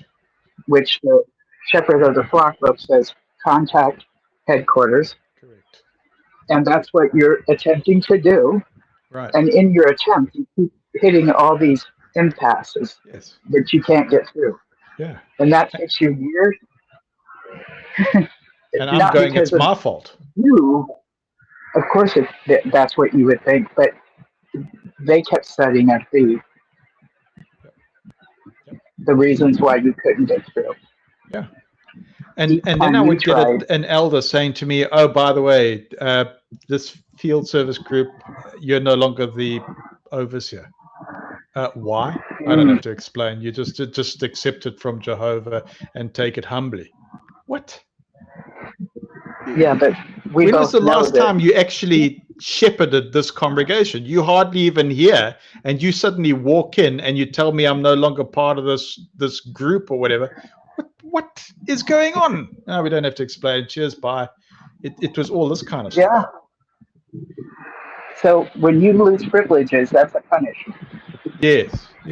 But I mean, I was like, okay, well, that's one less thing to worry about. Okay. And they would go, this guy just doesn't get it. We're going to give Matt the most crap assignments. And I would just do them. I'm just like, tum. And integrity doesn't work well with this assignment of stopping Matthew on his attempt to inform us of this information. He keeps getting up and going again. We must stop him. Linda one way James, or he another. seems to enjoy Until he it. gets ahead. He loves doing I'm one of those. this. I'm one of those that don't get the hint ever, and so I think to myself, I must try harder, and I get up and go again because that's what I'm supposed to do. This is direction from Jehovah himself. It's got to be the devil, Yes. not allowing me to get through. It can't be those in the chain of command of this hierarchy that Jehovah is running. Okay, so Linda James, this was an important thing that happened because he contacts me now. Remember, Colin says, "Oh, it's a bad girlfriend," and the idea is to intimidate you, or something like that. It's like to intimidate you. So It's also to feed off of you. A malignant narcissist, you or I would be their supply. They feed off of us. It drains us. Yeah. So they show up and we're exhausted afterwards. Yes. Like deranged. Yeah. Well, that's exactly what happened. And it happened Sunday. I think it was around about your show because I was there. And then, of course, they sent in their last bit and I was like, I was gone. I was so gone. And I'm going, no, Matt. What the hell? What? You should be better than this. What's happened? So I was in a mind a week ago when this was kind of like in the middle of correspondence. I was going, no, I should be handing this to the police. I should be doing that. And do you know what happened? Can I tell you what happened, Linda James? A pioneer said to me, Matt, don't hand him to the police. Please don't hand him to the police. He's trying to reach out to you. He's trying, and I kind of got lost on this Nicodemus idea. I got, maybe he's having this crisis of conscience. And then when there was this comment that came from him about corporal punishment, I was like, he's obfuscating. He, like with the Australian Royal Commission, it was Peter, I forget Peter's surname, but the chair that was interviewing or questioning Jeffrey Jackson on the Australia Royal Commission. Peter, anyway, the chair. He says to him, he says to McKellen, that's it, McKellen, Peter McKellen. So he says to Jeffrey, he says, you're not answering my question. You're not answering my question. And Jeffrey goes, oh, sorry. So he says, you don't, it's like you don't forbid it. You're going, oh no, this isn't what we teach. This isn't what we teach. He says, but you're not prohibiting it. And I went, crumbs, this is exactly what this main leader's doing now with me. And I'm going, this is a reversal. And I go, no, I've got your letter where you instructed me to go to this body of elders, and now you're coming up with this reversal thing. Linda James, this is what I did. Okay, you ready for this? Sure. Because I got into a knot over this. I just went to the police, and I can't, because I was losing energy. And I had already established witnesses, okay? And so I tied him into the witnesses and the elders and the police all in one shot. Boom. And so I'm thinking he's never going to say a word again, right? He's never going to say anything. He's just going to go, oh, gone, because he'd already blocked me. He'd already blocked me again. This is what he does over time. It reaches out, then blocks me. It reaches out, blocks me. So he blocks me as predicted. I go, no surprise. Do you know what happens, Linda James? Once he was exposed, because I'd never been able to connect him to the police. Once he was exposed, do you know what he does? He responds. What? And I got contacted by a witness. And the witness says to me, tell me, Matt, is this guy a lunatic? And I said, I beg your pardon, why? He says, do you know that I've been contacted by this individual? I said, what? I said, he's actually contacted you. He says, yes, he's contacted me. This is one of the witnesses. When I say witness, I mean a witness to the goings on, right? Remember, JW, the higher ups, don't want to ever have witnesses. They try to close off any kind of connection to a liability, right? They can't afford that. This person, he starts responding, which a lawyer would tell him, you shut the hell up. Shut up. That's the instruction. The lawyers tell governing body, they tell the helpers, they say, shut your mouth. This guy contacts the witness. And the witness tells me, he says, Matt, is this guy a lunatic? And I said, I can't. I said, I've got my own opinion about it. I said, I'm so surprised that you've been contacted. I said, it blows me away. I don't know what they're up to. I have no idea what the heck's going on. Linda James, I'm bamboozled by this one, because this is like, the witness says, no, I think he's just stupid. I go, no, is he? 1 minute so it's a like... non-JW witness questioned the witness. So let me ask you, so the non-JW witness questioned the witness that you just reported to the police. And then that non-JW witness asked you, is this guy crazy?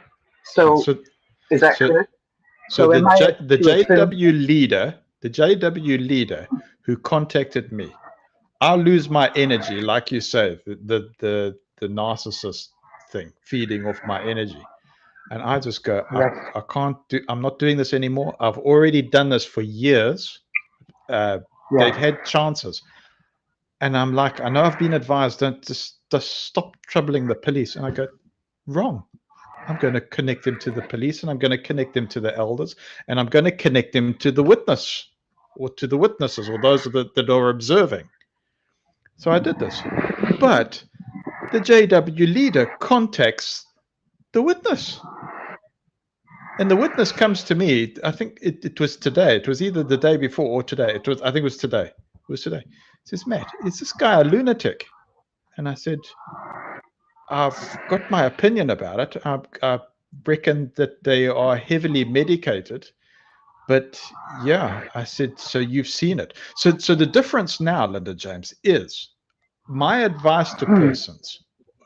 Let's say, for instance, I connected with John at JW Analyzer, right? I would say to John, if you want to advise people about how to break through, make sure you record everything, because eventually what they do is they expose themselves. I don't know if this is like victory dance for Norway. They're going, Yahoo, Yahoo, we can do anything we like, because it just seems so strategically crazy for this person to now contact the witness and say, oh, I'm going to explain what I meant to Matt. And he's going, this logic is crazy. You must have been the one that misunderstood what he was saying to you, or what you witnessed. Yeah, but the more he engages, he's not overturning his initial instruction to me. He's not refuting that. He's going, oh, the reason why I contacted Matt now was because of this and this and this and this. Let me explain myself. He's not going back and explaining the rest of his behavior. And you're going, are you a lunatic? You know, just You know what? even engaging. I have something to say about this situation, and I want to be very bold and very direct. Okay? You think it's dangerous? This, of course it is, but that's not where I'm coming from in this statement I'm going to say. Here's my protectiveness coming up. This inconsistency that needs to be ironed out is the responsibility of this organization. For it to be laid on your lap or somebody else's lap is an unfair burden and should not be handed to you guys for you guys to do anything as the leadership stalls in taking care of the inconsistency. That's not your job. Yes. But they're doing whatever they need to do to not have to look at it yet. So they're doing a stall technique that's messing with your well-being and whoever else is involved in this. That's ugly, and it's crude, and it's absolutely wicked, and you don't deserve to be treated like this. When something is, I can't put the stuff on, I can't make you responsible for my electric bill or to even call my electric company and leave it on your lap for the next 2-3 years and blame you because I didn't pay it. It is my responsibility. If I worked out a payment arrangement with them and I didn't follow through and blamed it on you, you know, and try to convince you somehow it's your responsibility. That's unethical and just straight up wrong. Yeah. But here you are, you know, racking your brain, coming through any which way but possible to point out the inconsistency so that they'll know about it. They do know about it. And they're like laying it on you, and it shouldn't be your burden. Right. I understand why you're sharing it, and your morals and your ethics want to follow through on your commitment to get it to a certain location and stuff, and dot all the I's and cross all the T's. That's who you are. There's a bit more to my strategy. I'm going, let's map it, let's track it. And I nearly this evening started reading out the entire correspondence, but I mean it's hectic to go through it. But I nearly did, and I go somewhere along the line it needs to get out because it's going to show people the pattern, and they're going to go, oh, this is a textbook case of how they enable this. I just go, now somebody said to me, geez, Matt, this makes it very, very dangerous for you. I go, yeah, but it's not something that hasn't been mapped already. This has been mapped, but I just go, this is one of those cases where it just exposes where this thing has been designed to go wrong. You can just see it. That's why the witness contacted me today and said, is this guy crazy? Go, unfortunately, it does look that way. It really does. And he says, I think they have deliberately put a lunatic in charge. What if they're playing good cop, bad cop, and this was the good cop talking to you? Just a thought. He's exposed himself. He's exposed that he's the source of what's been arranged, because the blame that came onto me for me being this bad guy, it's shown. When I say bad guy, it's like, Matt, when you put the report about the elder overstepping, okay, you were disloyal to your own brothers. And I'm going, what are you talking about? We've always counseled people. We've counseled people on the theocratic ministry school. We counsel people in public talks the whole time. I've been on a panel for the assembly program, counseling circuit overseers. What are you talking about? This is suddenly disloyal. No, this was something that the governing body said under oath they don't teach. My buddy circuit overseers agree with this. Now suddenly I'm disloyal. Suddenly I'm an apostate for bringing this up. This is nonsense. This is absolute nonsense. And if well, it did happen. It did happen when persons start taking kids to the back room or to the parking lot and beating them. It's illegal, right? But it's a weird thing in South Africa because the government does acknowledge that society hasn't quite caught up to the law. So they kind of have a more liberal approach to it. It's illegal, but they're not hardliners for enforcing it because it's so deep into the variety of cultures. It's a difficult one. So it's the law, but so the South African police will. How do I say it? It's kind of like a soft approach to it. It's like, hey, don't you beat that kid now. Okay, bye-bye. Right, like we're going to spend so many years letting people know that this is against the law. Yeah. When they get called out. Right. So it's kind of like some sort of social engineering. They're saying, no, there are even some schools that are still using corporal punishment. And I saw this on the system. I saw, there are cases where there's been prosecutions, right? And they're going that it's very difficult for them to enforce it, but they say, these persons were caught and they won the case. So it's like, so that there are persons using corporal punishment, and I mean horrendous cases. I mean, this one child lost their hearing. It was so bad. But anyway, even in those extreme cases, you're finding out that where a child was abused, the child's not getting justice, and you're going, what the heck's going on here? You know, so I saw in some of these cases say, oh, finally we won this case. And going, this should have been a lot easier than what it was to go to these various court levels. You know, it's like I started looking at some of these cases and going, these are horrendous. They're horrendous. Dallas, good to be with you. Thanks for the compliments and thanks for your support, Dallas. Hi, Dallas. Yeah, really cool. We got Claudia still there and Mama Sue. Of course, John just holding center there as usual. Just very grateful for John's presence. Joe Claudia. Yeah.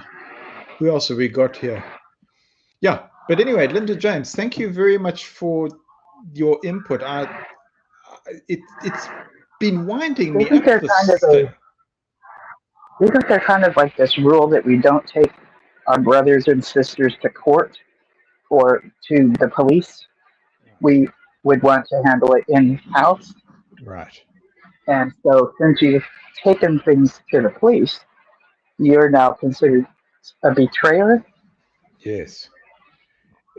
Except I wrote to this higher up and I said, but hang on, you told me it was against the law. You told me go and correct the elders. Now you send me this private message without any kind of prohibition, any kind of commendation. Oh, well done for carrying this out. And you give me like this story about your past. Blah, blah, blah, blah, blah, blah, blah. That's just nothing to do with the present situation. And the way you started off is you start off with the scripture from another Bible that suits the brothers that have overstepped their jurisdiction here and overstated. It's just like you're taking sides. You've got this reversal now. and you're pushing that onto me. What the heck is going on? So, yeah, Linda James, it was busting my brain because I'm just going, what? Yeah, in case you're not overwhelmed with the damned if you do and damned if you don't double bind, let's add on some more mind fuckery to invade Matthew's brain and well-being. It's unfair to you, and you don't deserve that. It seems like innocent conversation. This is an unnecessary burden. Yes. That is not to say, I'm not saying don't talk about it anymore.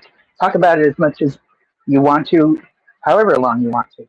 What I'm saying is, this is actually the responsibility of the organization. If we and you cannot interpret scripture, which we're not allowed to according to the organization, they said that the Bible was given to them as an organizational book, aka only the governing body can interpret scripture. Yes. So we have to take what they say scripture means and go by what they say are the directions. And then when we do it, it's somehow bad. Yeah. Is the scriptures that talk about the authorities that are on the earth. Some Christians believe that the authorities that have been placed on earth have been placed by God. Right. And I know the organization has thought this way and kind of gone back and forth, right? Or has that always? You're right. What is that standing? What is that standing today? Do you know? Yeah. They did mess around with that superior authorities. Linda James, we've got Claudia with us. Hi, Claudia. Welcome, Claudia. I'm glad you're here. Thank you for telling me that because I can't see anything. Hi, Claudia. Claudia, we can't hear you. Let's see. Is it my side that you are? Claudia, it's your side. We can't hear you. You need... She's gone bye-bye. Oh no, she'll be back. I like it. Oh dear. Okay, Linda James, where were we? Where were we? Yeah. Oh, you were talking about this organization. Wondering what Mother thinks about, and I'm calling the organization Mother Org, thinks about the secular authorities today. Are they in a position of something that we are to respect? Yeah. And as if God put them there or not? And if God put them there, then you turning in this criminal activity over to the police like the right thing to do. Well, ask me if I've got any regrets. None at all. So at this stage, I'm just tracking it and in a way going, the more they try and do things, the more it creates a big paper trail. So I just go, that's more useful for people to examine. It's more useful for criminologists. It's more useful because it can't carry on like this. The future just cannot tolerate this kind of stuff. It's got to actually end somewhere along the line because, it's affecting children, and that's our, you start affecting the children, you're affecting the future. No, it has to end. It goes against human rights.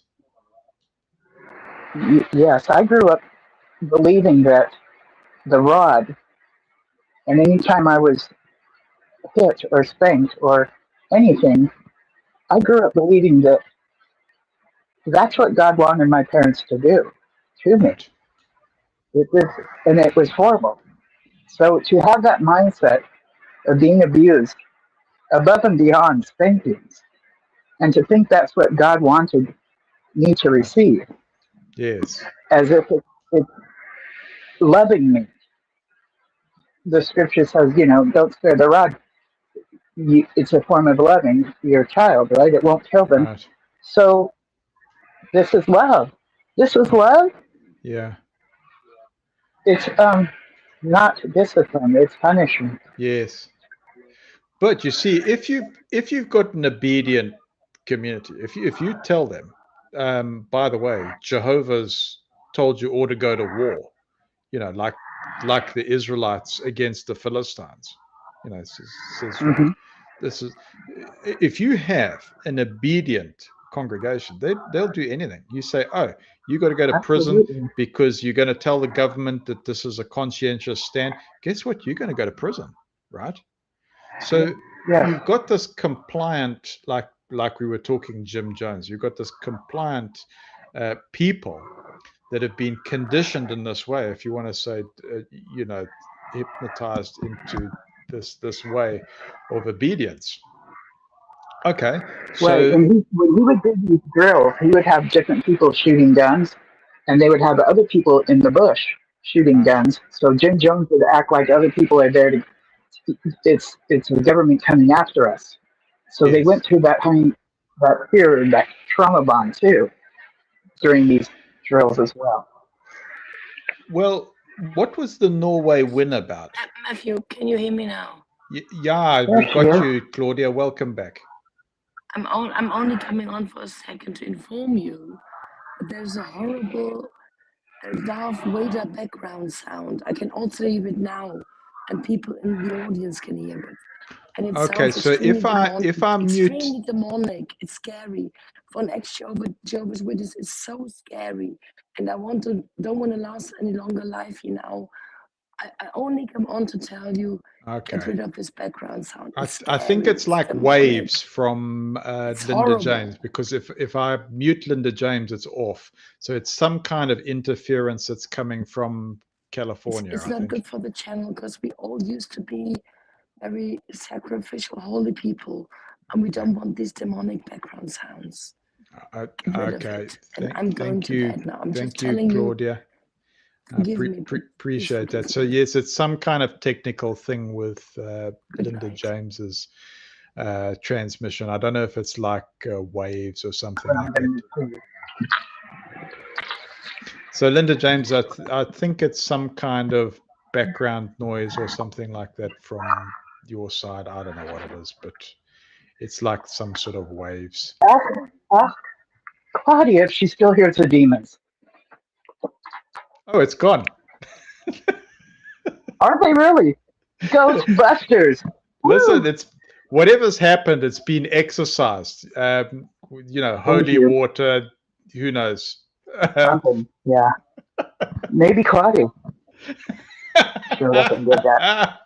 What would you Whatever's happened, it's been unblocked. Those demons have left.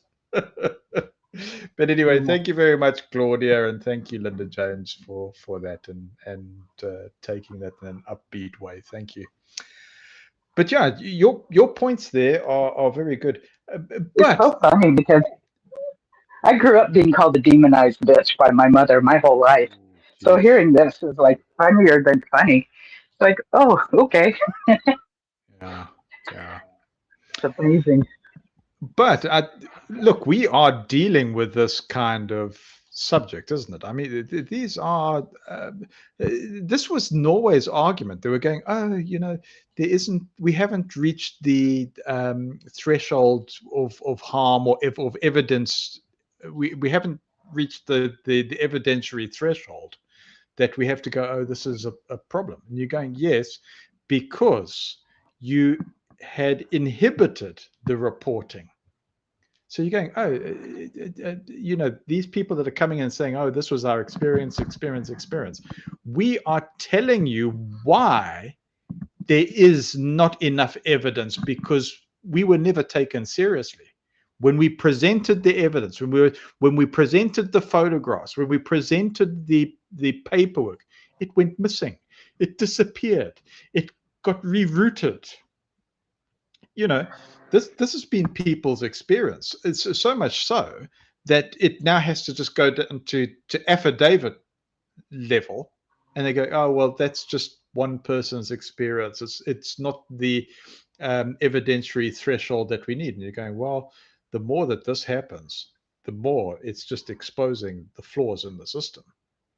Because, I mean, Yeah. you know, that's what's happened. And then the whole thing with Norway, JW's argument was, oh no, if you remove this shunning thing, it's just going to create chaos and mayhem because it's there to regulate people. We have to have some kind of defense. And again, I saw Liv Gabrielson was not emphasizing the retaliatory shunning. She was going, oh no, shunning is a human rights violation. You can have a born-in, for instance, that doesn't know anything else. So they are in a captive situation. It's saying, yes, it's a good argument, Liv, but you're not addressing how the shunning arrangement is used as a shield when there is liability. And so then you can accuse an innocent person of being an apostate. Very, very easy. I mean, it's such a clever mechanism. So Yeah. I haven't heard any courts take that route yet. I haven't heard one. I agree. I haven't either. It looks to me like people from society at large have the mindset that if someone can physically stand up and walk away, and they haven't, because they could have, then they decided to stay there. That seems to be what the courts have come up with as well. But what they don't understand is what's mentally holding people in bondage. And if you're ever in an environment where people tell you that you can leave anytime you want, beware, because that's probably a situation that is not where you can leave anytime you want. When I'm out and about doing this or doing that, people don't walk up to me and let me know I can leave that certain location anytime I want, because I already know I can leave that certain location anytime I want. Only those in bondage get told that. Yeah. So, I mean, here's the weird thing, right? I mean, if I said, okay, now I've used this argument and I've taken flack for it, and I'll probably still take flack. But if I walked into the Kingdom Hall, I said, right, I've got protection and I've got persons that are prepared to come with me. And I walk in there and I say, look, I'm exercising my right to freedom of worship. I'm still an elder. I'm still a pioneer. Because if you've got a conflict of interest, which this elder has proven now, by him coming back and him being linked to the police, we've now got an evidentiary path showing what happened. And I'm like, what have you just done? You've just exposed that whole thing. It's oh man. So if I go back and I say, oh, I'm joining the elders meeting, they go, oh no, we're going to throw you out. I'll say, on what basis? On what basis do you throw me out? You can't throw out a Watchtower representative. On what basis do you throw me out? Oh, because you're apostate. So what was your grounds? But then I have to have my tape recorder there, or I have to have persons observing this, because it's just going to blow it wide open. I say, no, you're affecting my freedom to worship Jehovah God. That's what you're doing. You're telling me that I do not have a right to worship Jehovah God, which has been their whole case, to say, oh, you can't do this. It's discriminatory if you withdraw your subsidy from us. That's how we got into that whole joke of, oh, well, we can get 100 persons in our religion, the Linda James religion, or the Matt Gray Linda James religion, have 100 persons, right. And you've got, what's it, is it 15,000 US a year, that you get awarded on the subsidy. Oh, okay. What? I see. Because that's a 501c3 charity. Yeah. So we could. I mean, the threshold is 100 persons, apparently, to apply for that. Yes. And I'm sorry I didn't tap into when you were saying it's retaliatory. When somebody joins a club and they break the rules, yes, they should be not in that club any longer. And being kicked out or choosing to leave is the thing to do. But if everybody else that's there in that club is informed that they are not to speak to that person that just was kicked out or left, that's the retaliatory portion of it. That's right. That friendship has to end at that point because the leader of the bowling team said that they can't talk to them anymore is not socially acceptable, nor is it done unless you're in 7th grade. Yes. You know, it's very immature. Yeah. And I saw that in Norway. Mm-hmm. That they plugged, oh no, these persons came into JW knowing that smoking was wrong, or fornication was wrong, or theft was wrong. And so we used the shunning arrangement to show that that's wrong. So they locked onto this and said, oh, well, that's reasonable. But what goes above and beyond that is that the organization does a smear campaign claiming that whoever has left this organization has gone and joined the devil's organization. So they speak to previous Jehovah's Witnesses as followers of Satan. Yes. And Jehovah hates these certain things, and we, as Jehovah's Witnesses, should hate them as well. Right. So this is being taught to our family members. How dare them? It's such a mess. How it's a real dare mess. them? Shame on them.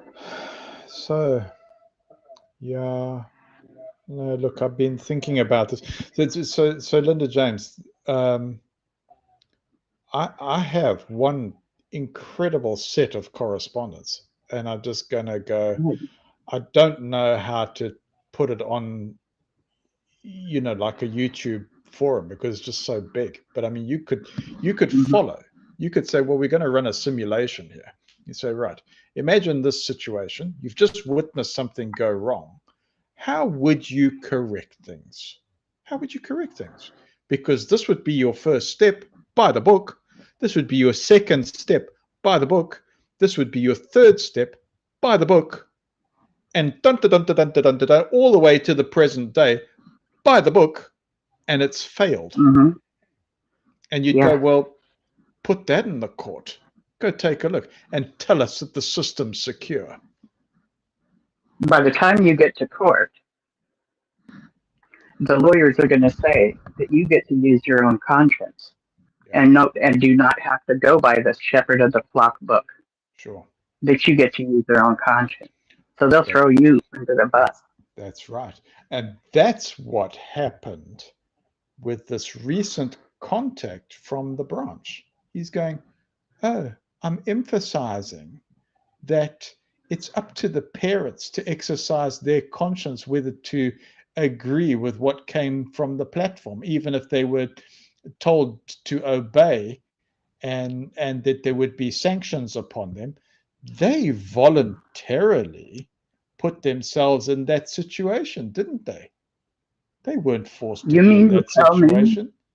They voluntarily placed it.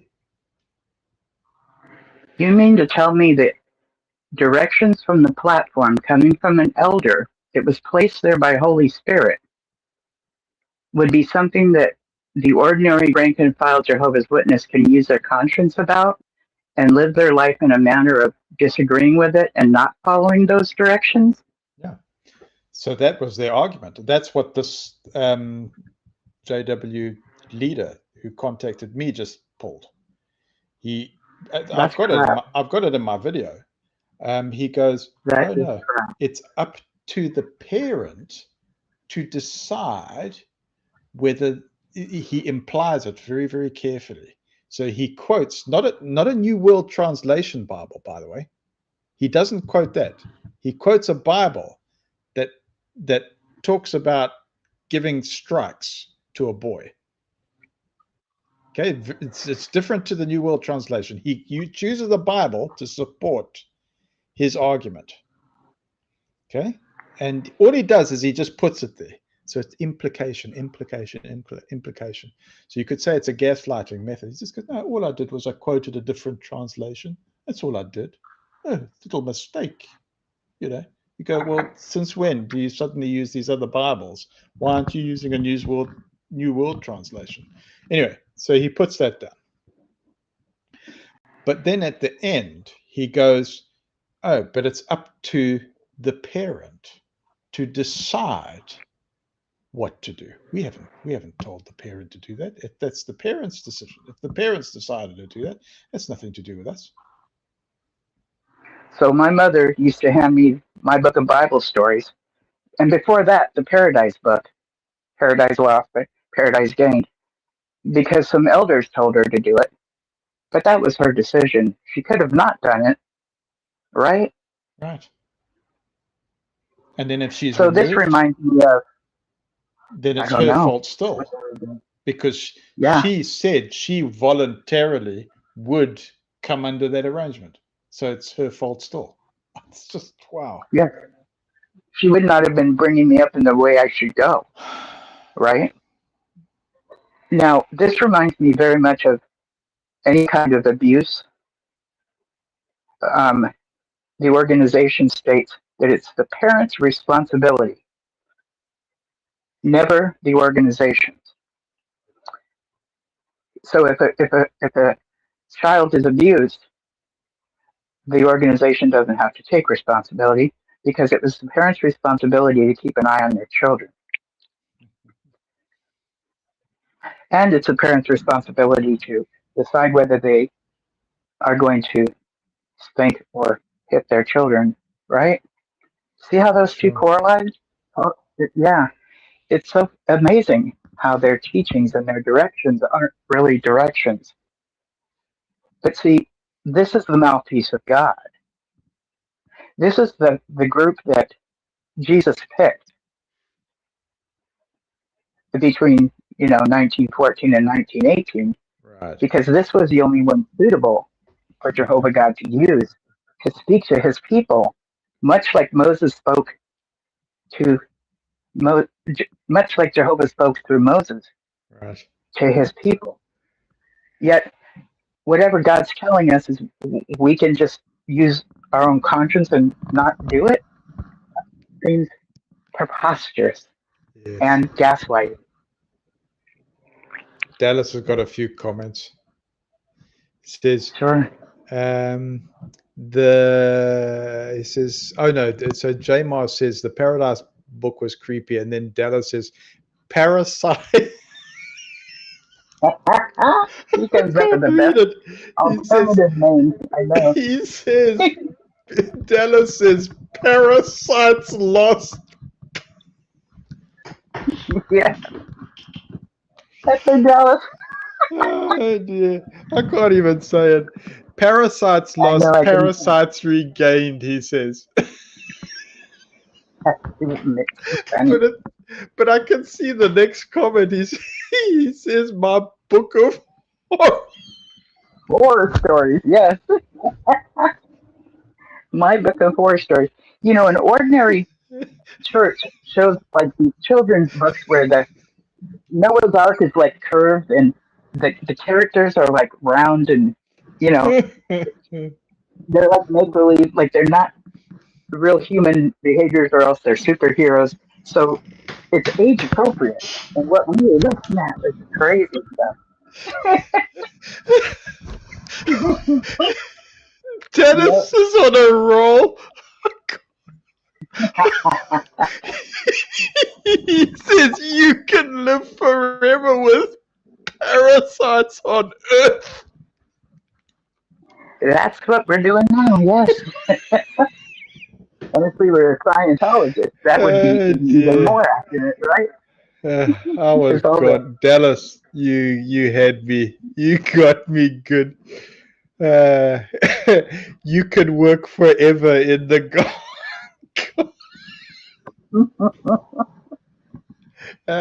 Dallas. Gee, okay. I'm going to be sore tomorrow, Dallas. I'm going to be so sore. Sorry, Linda James. But Sorry, in a everyone. good, That just in a got good me. kind of way. No, I think it's really wonderful when you get to laugh about stuff that we used to just be. So this is God speaking to us. This is, our reality. And the lawyer from San Diego, Zelkin, he started off one of his videos speaking about how he was going to sue the governing body. And what he was doing was explaining to society at large that the Jehovah's Witnesses live in an alternate reality. And that's the reality that we were in, this alternate reality, when we were part of that. And it's still it's common for it to be in our minds off and on, I'm going to share something personal. Okay. When this leading guy, there's Slim Chick. Today is my husband's birthday. Slim Chick, good to be with you. Thanks for that. Hope it all goes Happy well. birthday, Slim Chick. Yeah. Happy birthday. Linda James, so here's the story. After this thing, I felt relief. Good. It's a strange thing. It's a really strange thing, because you go, Matt, it's a pretty crappy experience. I go, yeah, sure. But I think the action of connecting him to the police freed something up. So you didn't carry it, you handed it over someplace else? Yeah, I still take responsibility. It's not like I've washed my hands of responsibility. I'll do it as far as I can to try and see if we can get families reunited again, and see if we can get rid of this unbiblical, unethical set of, impositions that and abusive controls that are there. I mean, Linda James, okay, right or wrong, I feel if there's any kind of leverage, I would like to use that leverage ethically to see if we can free things up, because I do see that there is some progress. I do see there's progress being made, because you know how we say from our chats, this is where the front line for change is occurring. I believe that. Yes. I don't just say. I don't think that that's just a feel-good thing to say that, let's just reassure ourselves with sweet nothings. I actually believe it's sweet something. Yeah, some things that show up in court for society at large to get wind of. That helps the leadership to make changes as well. Let's take John on XJW Analyzer, right? He's been pumping it out, right? Somebody said to me, I think it was Sheila. Sheila says, "Oh, have you been keeping up with it?" The Lepta and the the minor and Lepta companies in Ireland. I almost feel like that they're being manipulated into that, because Ireland is very aware of JW antics. The Irish detectives are far ahead. They really are. And it's almost like, I feel like Ireland, where they have set up these businesses essentially, or they set up these companies or whatever. I almost go like, I think they were lured into that. But what if Ireland freezes it? They stuck on their assets. They're going to be stuck. So I don't know. Because what circumstances could Ireland freeze up their assets? I haven't ruled it out. I haven't ruled it out. I Okay. almost feel like they've made a fatal mistake. The organization or Ireland? No, the organization. I feel like they were manipulated into that. They were told, "Oh, this is such a good idea," and I'm going, "No, you've made a mistake. You've made a mistake Okay. because Ireland. Let me tell you something. Their detectives, when it comes to child protection, they are aware. They are really aware, and they've got. And what I'm glad about with Ireland is they've got ethical police there. I mean, really ethical police that are into this. They really are trained very, very well. And it's like, I look at it and I go, no, JW thinks they immune here. They're not. And if they've set up these companies for their asset management and all of this for tax, I feel like they've made a mistake, because it's almost like you don't put all your eggs into one basket, and Ireland is a key place. Look, I'm just going by JW analyzer John, but again, the point of me mentioning that, not to get lost on these theories and Matt Gray speculating on what's going on there, but because I served with that director for Lepta and Minor, by the way. We worked very close together. Okay.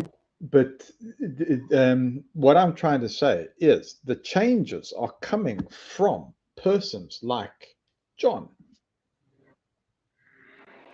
If it wasn't for somebody like John pushing back, well, we wouldn't be having some of these cases coming up where it was forcing changes. Look how many changes happened with the Norway thing. I mean, it's undeniable that there was significant changes. And every time that happens, I'm going to say it weakens the next generation. It weakens it. Because I look at some of the young guys that are the next batch of elders, and it's like they're going, huh, what are you even talking about? You don't even know what you're talking about. You're going, well, do you actually read your Bible? Do you actually read the publications? Yeah. Okay, well, let's test you on a few basics. Linda James, they not that good. It's really bad. Yeah, they're kept very, very busy.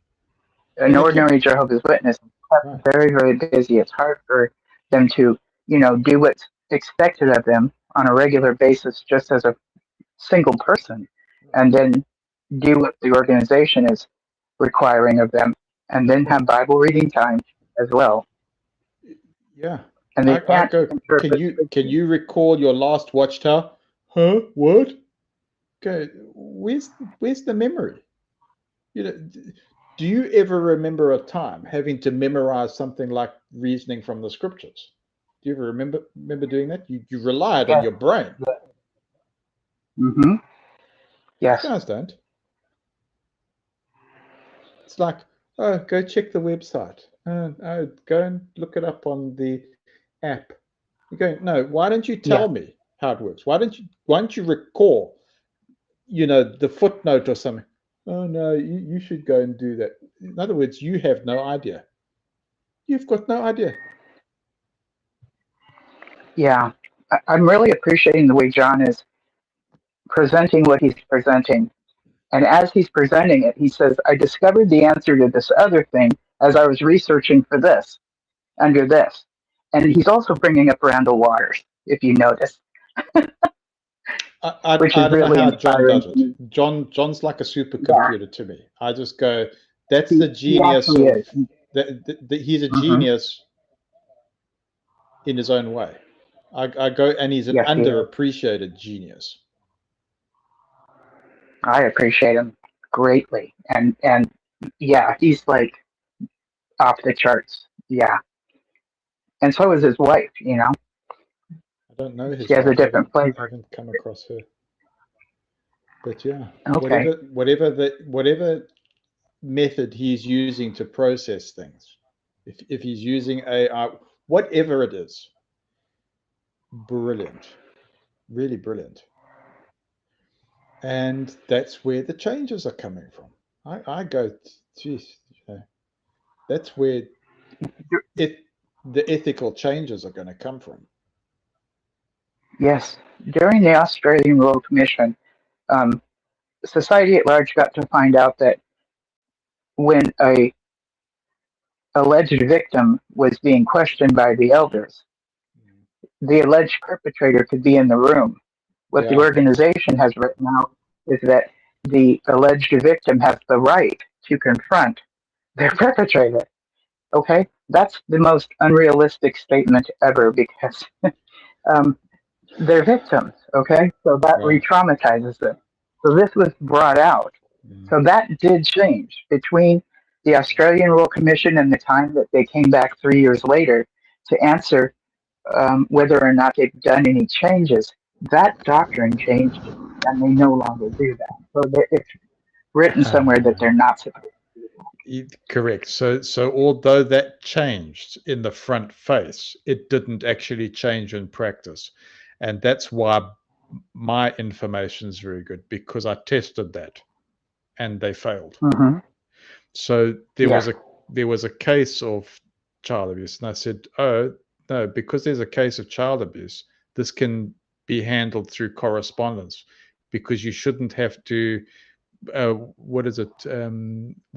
traumatized person have to be re-traumatized. I said, there's a provision here on the Watchtower. The elders denied it. I said, but there it is in the Watchtower, and I've got it in writing. I've got their denial. Going, oh no, we don't accept this. Going, that's why I go, this particular thread that I've got, if I release it, people analyze it, they're just going to go, wow. So everything that they say, that they've updated the SLF book, they don't do it in practice. I go, yeah, there's evidence of it. Evidence that's not evidence, but there it is in writing. You can see their reaction, that they if it doesn't suit them, they won't do it. Right. And that's why I say, look, if you want to make the significant changes, document everything.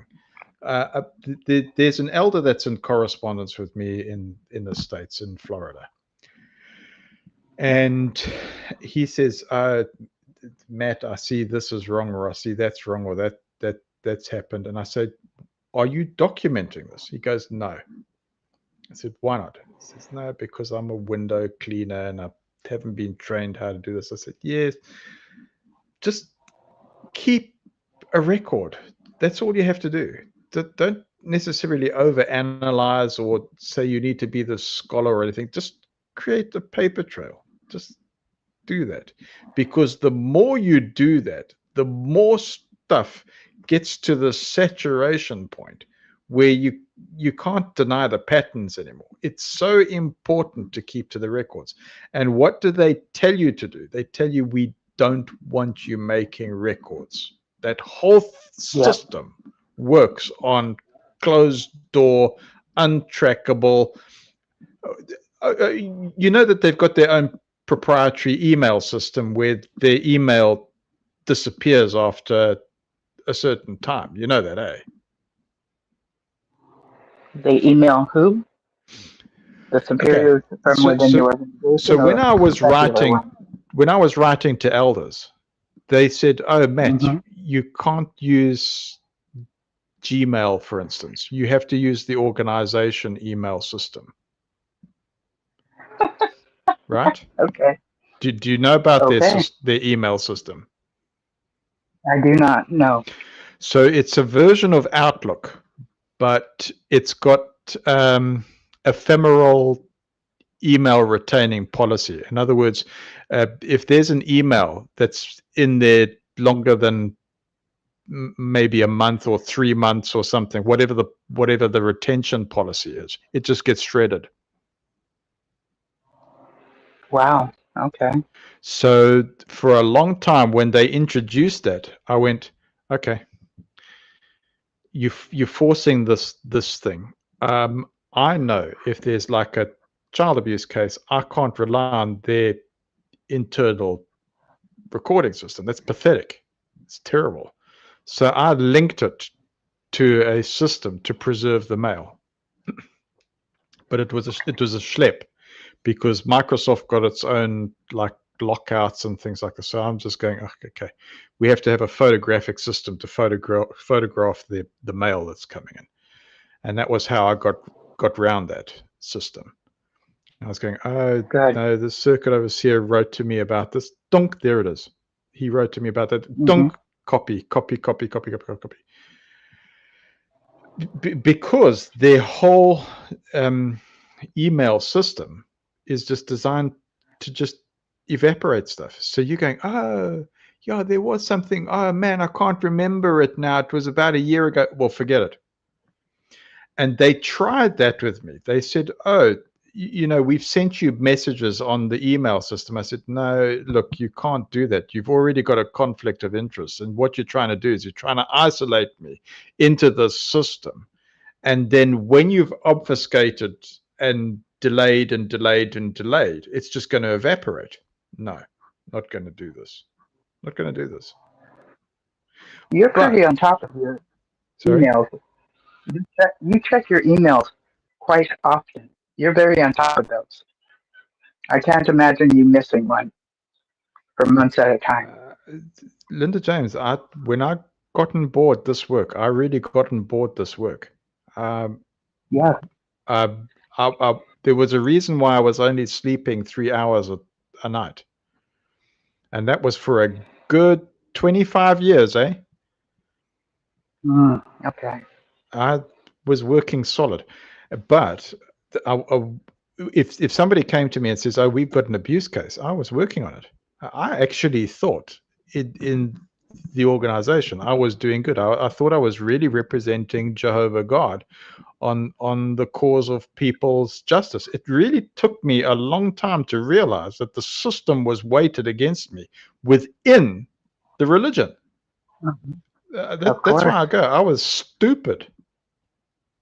Well, I don't think you were stupid. I think you were ignorant, meaning wasn't given the full picture. And it seems to me that no one ever is given the full picture of the whole chain of events that happens to get to a certain place. They're only getting two pieces of chain, two links. You're supposed to take care of this part. These other links that make up the chain are not being seen. So how can you be responsible? You see what I'm saying? Well, it happened even now with this witness who contacted me today and said, by the way, is this guy a Looney Tune? And I said, I don't think so. He clicks into super mode very, very easily. He's not somebody to make those kind of mistakes, and he wouldn't be in the position that he's in the organization if he was an idiot. He says, no, but he seems like he seems stupid to have done this. But see, okay, I don't think so. Did I not hear you say earlier when that person questioned you that you said I have my own beliefs? And well, yeah, kind of. I said I have my own opinion. I said I don't believe he's an idiot. I believe he's medicated, sure. I believe he's got trauma, because I happen to really know these people quite intimately. I said, but I haven't worked out why. Because if the lawyers would advise them, shut the hell up. I don't know what they were doing, writing to this witness. It's like, this is crazy. And it was like, the person caught with his hand in the cookie jar. He's going, no, the reason why my hand was in the cookie jar was I was fetching cookies for mum. I wasn't stealing cookies. The weak excuse that you can just go, this is pathetic. Well, this is what he was doing. Yeah. He's going, no. I know that you see this, but you haven't got it in the right context. And the witness just says to me, this is the most lame excuse I've ever heard. And I go, I don't get it. I don't get what the strategy, because if there's anybody in court that looks at this, they're just going to look at it and go, man, this isn't even a valid excuse. And that's why the witness was saying to me, is this person coherent? This is the leader. He says, no, it can't. Matt, this person isn't a current leader in JW. I said, yes, he is. He says, there's no way this guy can be leading, JWs. I said, yeah, he is. I'm sorry to interrupt you, but just like the government of the United States, those that are put in positions of authority and power are not necessarily placed there under this administration because of their experience, but rather for their loyalty. That's right. And this is what we have in the organization as well. And I do believe people get experience as they go along if they find out how to do things, yes. But to begin with, they're just placed there because of loyalty above all. That's right. Yeah, that's right. Like some of the guys, they're not equipped to do it properly. They're not even spiritually equipped. I mean, some of the guys on service desk, I know all their bad habits. I go, they don't qualify. They should actually be removed. I know. I trained these guys. I caught them in all kinds of things. I know that they don't qualify spiritually. I know that. I know their nasty little habits.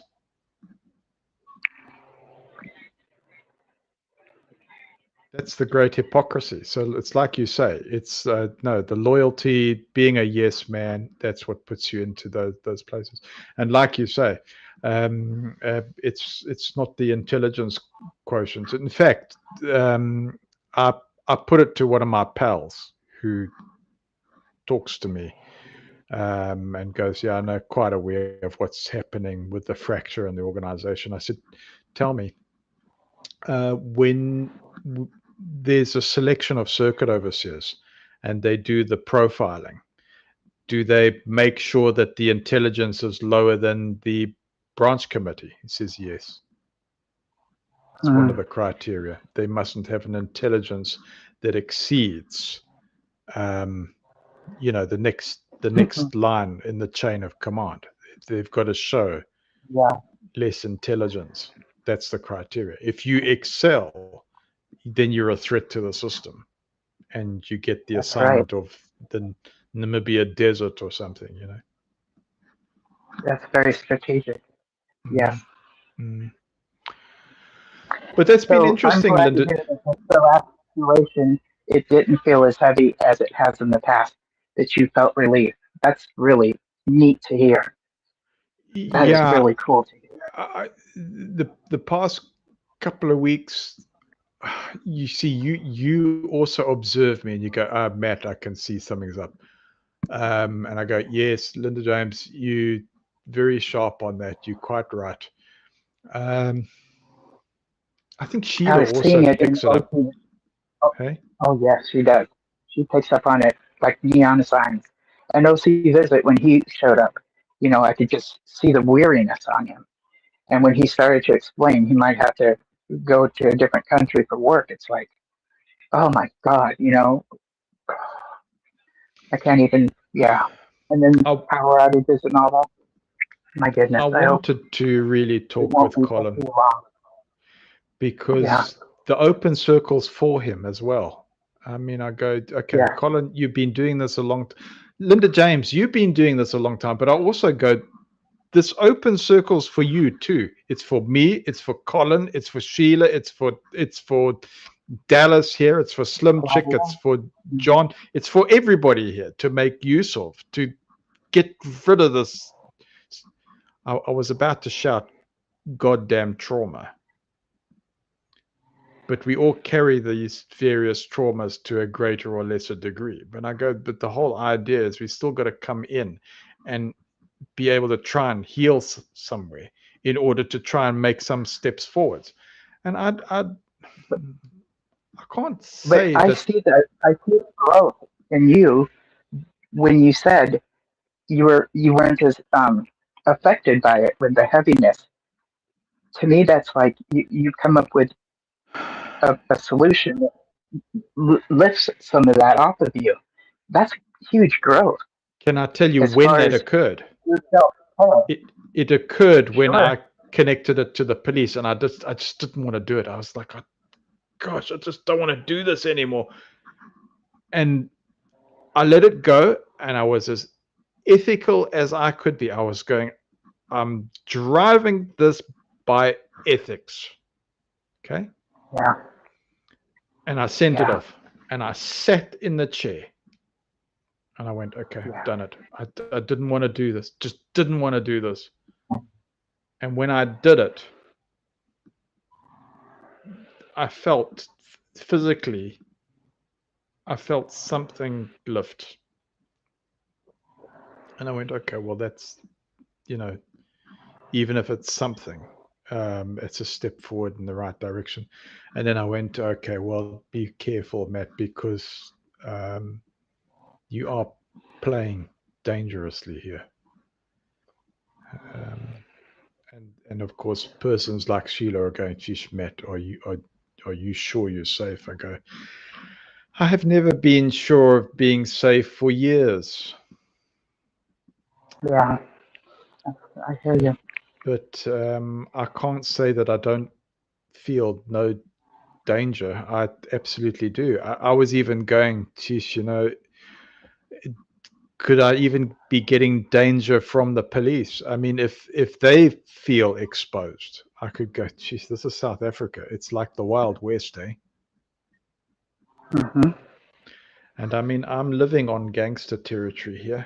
I know a bit of what goes on here, and it's hectic. I mean, these are guys that can bust into the Navy and get munitions. They can weaponize themselves from government artillery. Wow. Okay. And you're going, Wow. how do you break into a military facility and just help yourself like it's your shop? Right? Yeah. Now, bear in mind that the ships that we have here are stealth ships. They're some of the most sophisticated ships in the world for stealth technology, South African stealth technology. And bear in mind that at one stage, South Africa was a nuclear power, hey? Or it had nuclear facilities for weaponry.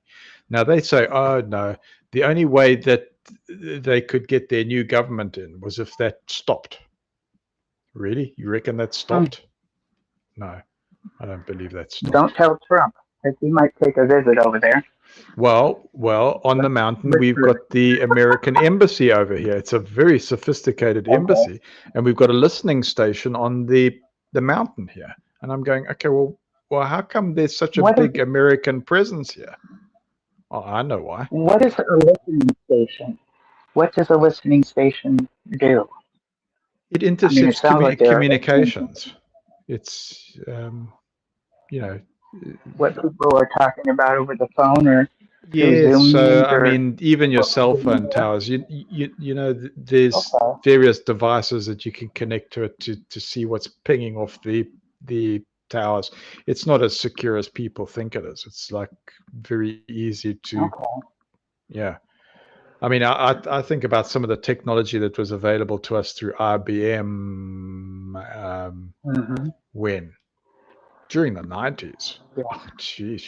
Yeah. Linda James, there was a device like this. Okay?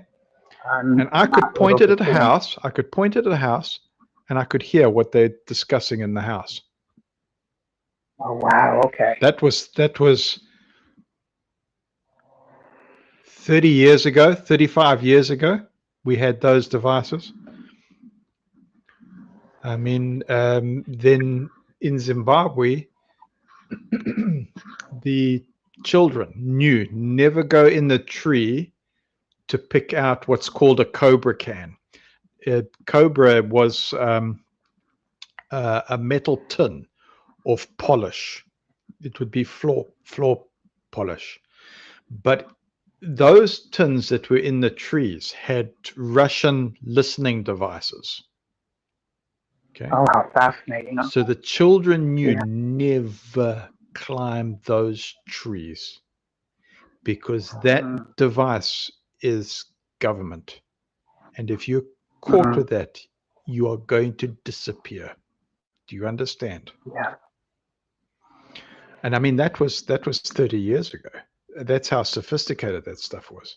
And when I was in IT, you know, doing these microwave links and radio links for the internet backbone that was being established in Africa, you have to take an oath of secrecy with the Post and Telecommunications Act of the various governments in the various countries, because you're putting in systems for how banks talk to each other, and you can very easily see where money's going. I mean, if you want to be an inside trader, that's how you become an inside trader. Very, very easy. Okay. But you make an agreement to cooperate with the intelligence agency. And the intelligence agents will monitor you. So they'll see, okay, what are your transactions? Are you misusing the system? Are you exposing the system? They might allow you to benefit to a certain stage. See? But if you start rocking the boat too much, shut you down. And the internet used to be something of the government before it was released to the society at large, correct? Yeah, it started off with CERN, like places like CERN. It was for the scientific community, but I mean, that scientific community was doing stuff for government. I mean, like CERN, they were creating these fields. I mean, it's like extra dimensional kind of stuff, you know, these particles that they're firing in opposite directions and opening these fields to another place. And the internet, which was what developed by DARPA, right, was for that. And I remember when we were first using the internet, we used to use radio. We used to use ham radio, not your telephone lines. We used to use ham radio, and we used to get satellite images and weather forecasts and things like this with very low baud rate, something like 300 to 1,200 bits per second. I think we were probably getting about 300 bits. Yeah, just about 300 bits per second. It was very, very low stuff. But that was what we were doing. Wow. We were doing it with HF radio. Okay. Yeah, back in the day. I did all sorts of things. I did things for British military. I did things for Queen of England, British military. Catholic Church was another one. What? Yeah. What? Oh, yeah. Yes. I've heard that people can't change the toilet in a Baptist church. How'd you get away with whatever you did? Yeah, no, I was putting in networks. I was putting in networks for the Catholic Church, and Wow. it was all, I saw it all interconnected. I saw it connected with all the various banks. I mean, you talk about BlackRock and all of this kind. Zurich, Liechtenstein. No, Linda James. I was into this hectically. So, I mean, some of the computers I was working with was doing nuclear testing back in the 90s. I mean, Cray computers, and then it went over to Sun microcomputers. But yeah, I had some very deep experiences with those back then, and it was technology that was far ahead of its time. I mean, far ahead of its time, that people would never know about. It was incredible technology. I've got some stories there that can blow people's minds. Yeah. I got really scared about it. Hey? Oh, did you? Okay. I got really scared about it because I was getting very bold in my young days. And I remember climbing into to a truck that I was very, very interested, one of these big Pantechnicon trucks, and I was going, what is this doing out in the middle of Africa here? And I'd recognized it as part of Cray and Sun microcomputers. And I saw this truck was unlocked, unmanned. That was 30 years ago. And I climbed into this thing, and it had the most extraordinary computer systems. I mean, extraordinary. And I'm just going, oh, well, I'll stay here until I get chased out, until I get told off, You're like nerding out. Yeah, I was nerding out, and there was one scanning the human body, and geez, the flat screens and just incredible three-dimensional stuff. This is 1930, and and fabric connecting the computers on an atomic level, and doing nuclear testing and exercises and all this kind of stuff. Anyway, I stayed in there, and I'm going, nobody's bothered that I'm inside this truck. Nobody's bothered. And then I sensed something. That is so odd. Yeah. Yeah. And then I sensed something. And I went, I'm being watched. Yep. And I'm going, oh, holy shit. Mm-hmm. I'm in a trap. Exit. I've been trapped in here. This thing was to attract a certain mind, and I'm trapped in this truck from my curiosity, because I could identify what this was. And it was kind of like a puzzle, and I got in here, and it was designed for me. And I looked to the right, and there's a camera. Just zoop, oh my goodness. Zoop, zoop. Oh my goodness. Yeah, that is scary. And anyway, I got out of there. And I didn't talk about it.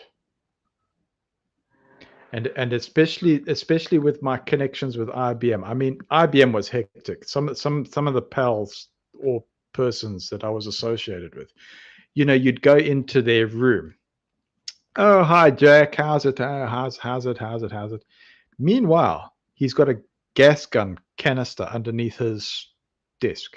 In other words, if you're some kind of security breach or something like this, they'll release gas and gas everybody. Mm-hmm. This is in Africa, hey? I mean, that's how sophisticated some of this stuff was 30 years ago. I mean, you could trigger things, and that's it. You're all knocked out or dead or whatever, or things blow up. And anyway, I came out of this truck. I was terrified. I was like, geez, man, what's the heck's happened? And it created a problem when I got to Bessel, when I got into deeper things.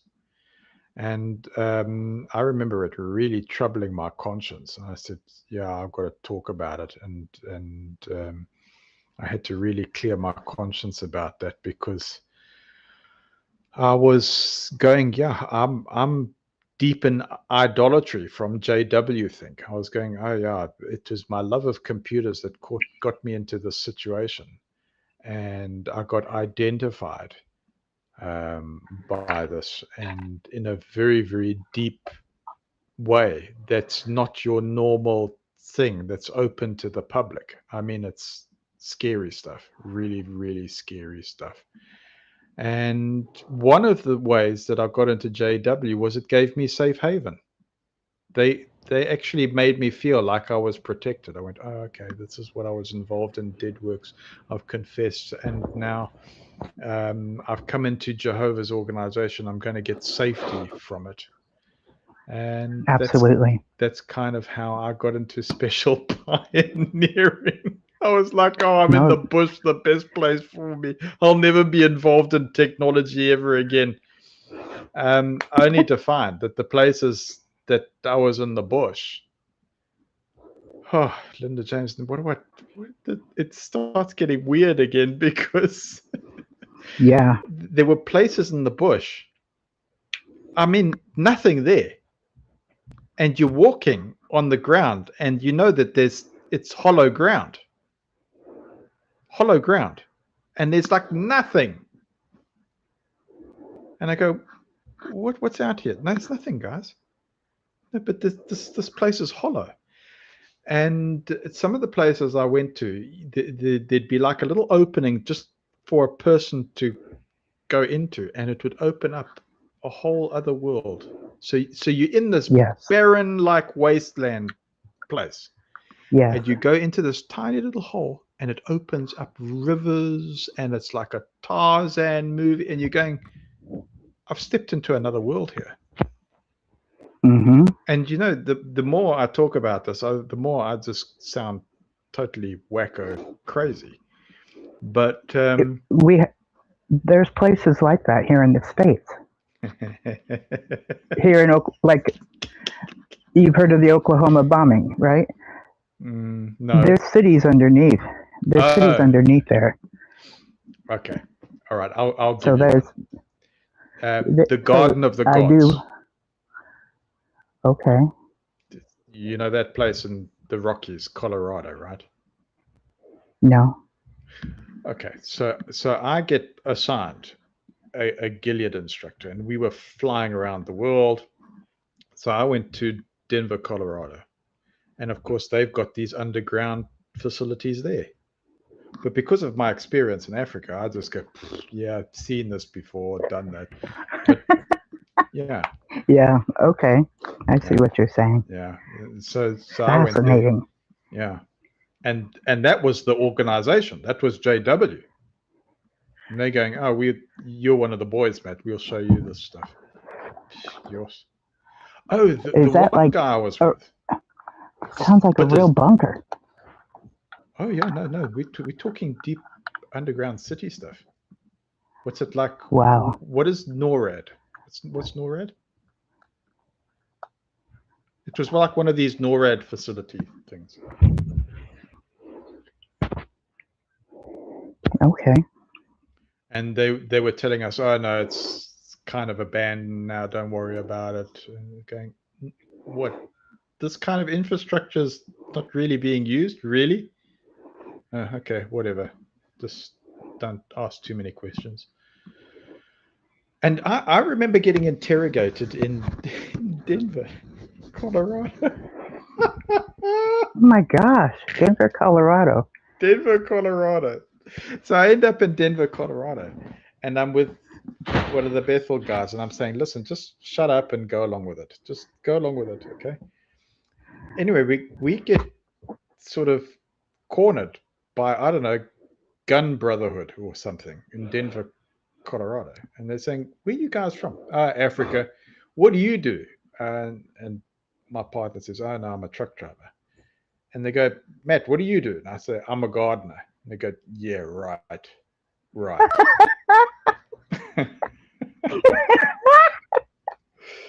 Yeah. You with your lily white skin, it looks like you haven't tanned yet, but you're the gardener. Okay. Yeah. Yeah. And I just realized Denver, Colorado, geez, these guys, the stuff that's going on there. And there's also this airport with this horse in Colorado. And this underground tunnels that are there too, underneath that airport. It's very strange stuff. And yeah, anyway, we went there too. Wow, that is gnarly. Wow. Yeah, that I don't know if you're familiar with that. If you come visit me, I know of no underground tunnels, none whatsoever. Okay. I just know where the pier is. Yeah. But I won't be able to show you any underground tunnels. You guys are full of weird stuff. But I mean, I want it, but it's the same thing I've always told you. There are no secrets anymore. There's none. It's impossible. It's impossible to keep secrets. Humans have got to a stage now that there is no secret that you can keep. I mean, even with the Epstein thing, right? I mean, yes. This is how sophisticated it is. They know that humans have these abilities to be able to see these things. So they staged an Epstein thing that looked just like Epstein, but it was different, to throw people off. I was like, wow, this is sophisticated. But even then, I saw there are no secrets, because the fact is that you could overturn it. And if you thought about it and you had the right kind of training, you realize, oh, this is a decoy and this is the real thing. But the fact that they'd put these decoys up was so sophisticated. The amount of energy that they put into this and people to create the decoy. I'm like, wow, this is incredible. And then when you go into that, you go, okay, what's happening on this planet? Because the only way forward is getting into those deeper stories. But I mean, it just gets very, very weird. And the more that you talk about that stuff, it just sounds Looney Tunes. So, you know, I mean, what do you do on a channel like this on YouTube?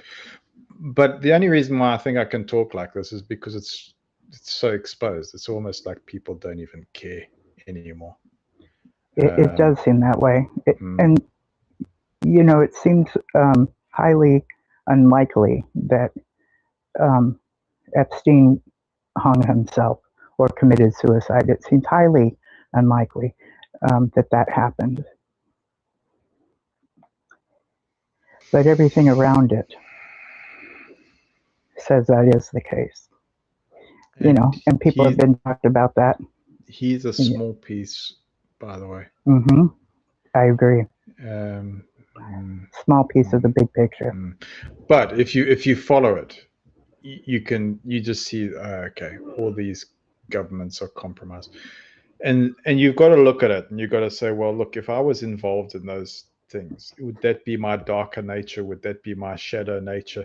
I mean, some of these things are so dark, Linda James. I've gone into it and I've had to go, I've had to go for counseling afterwards, and I go, I feel guilty. I feel guilty. I'm guilty. I'm guilty. And they said, Matt, stop it now. Have you ever done this with a vulnerable person? I go, no. They go, then you are not guilty. You've analyzed this thing. You've got into the minds. You've seen what's happened, and it's leaving this residual effect. He says that's why you have to go into this thing with very, very careful training. So look, I get it, Linda James. Just be very, very careful seeking to be too curious about some of these things, because if you don't go in with the right kind of safety nets, it's dark, eh? It's real. I mean, real dark. I agree. It's like, you know, like this Heath Ledger thing of getting into method acting, and then the guys go too far. It's like that. Okay. Yes. You just got to be. I do feel you. Yeah. I understand exactly what you're talking about. And yeah, Dallas is right. He says Epstein is evil. These is the comments. Yeah, I mean, I remember again in the Post and Telecommunications Act, like there would be the Satanic Bible available, and they'd say, right, get familiar with that. You go, what? Why would I pick that up? Or Anarchist Cookbook? No, why would I pick that up? But you've got your government office there, and they said, no, Matt, we're the good guys. We're the good guys. The reason why you need to know this is because if you don't, you'll never be ahead of the criminals. So you must familiarize this so that you can be a good cop.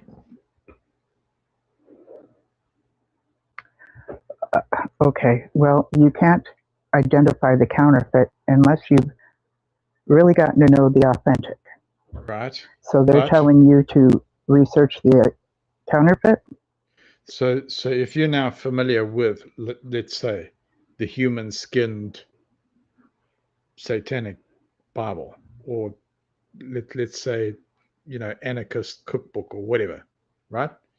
So some of those. Yeah, I've never heard of that cookbook, but yeah, it's not something you want to. You don't go and look it up, right? Okay.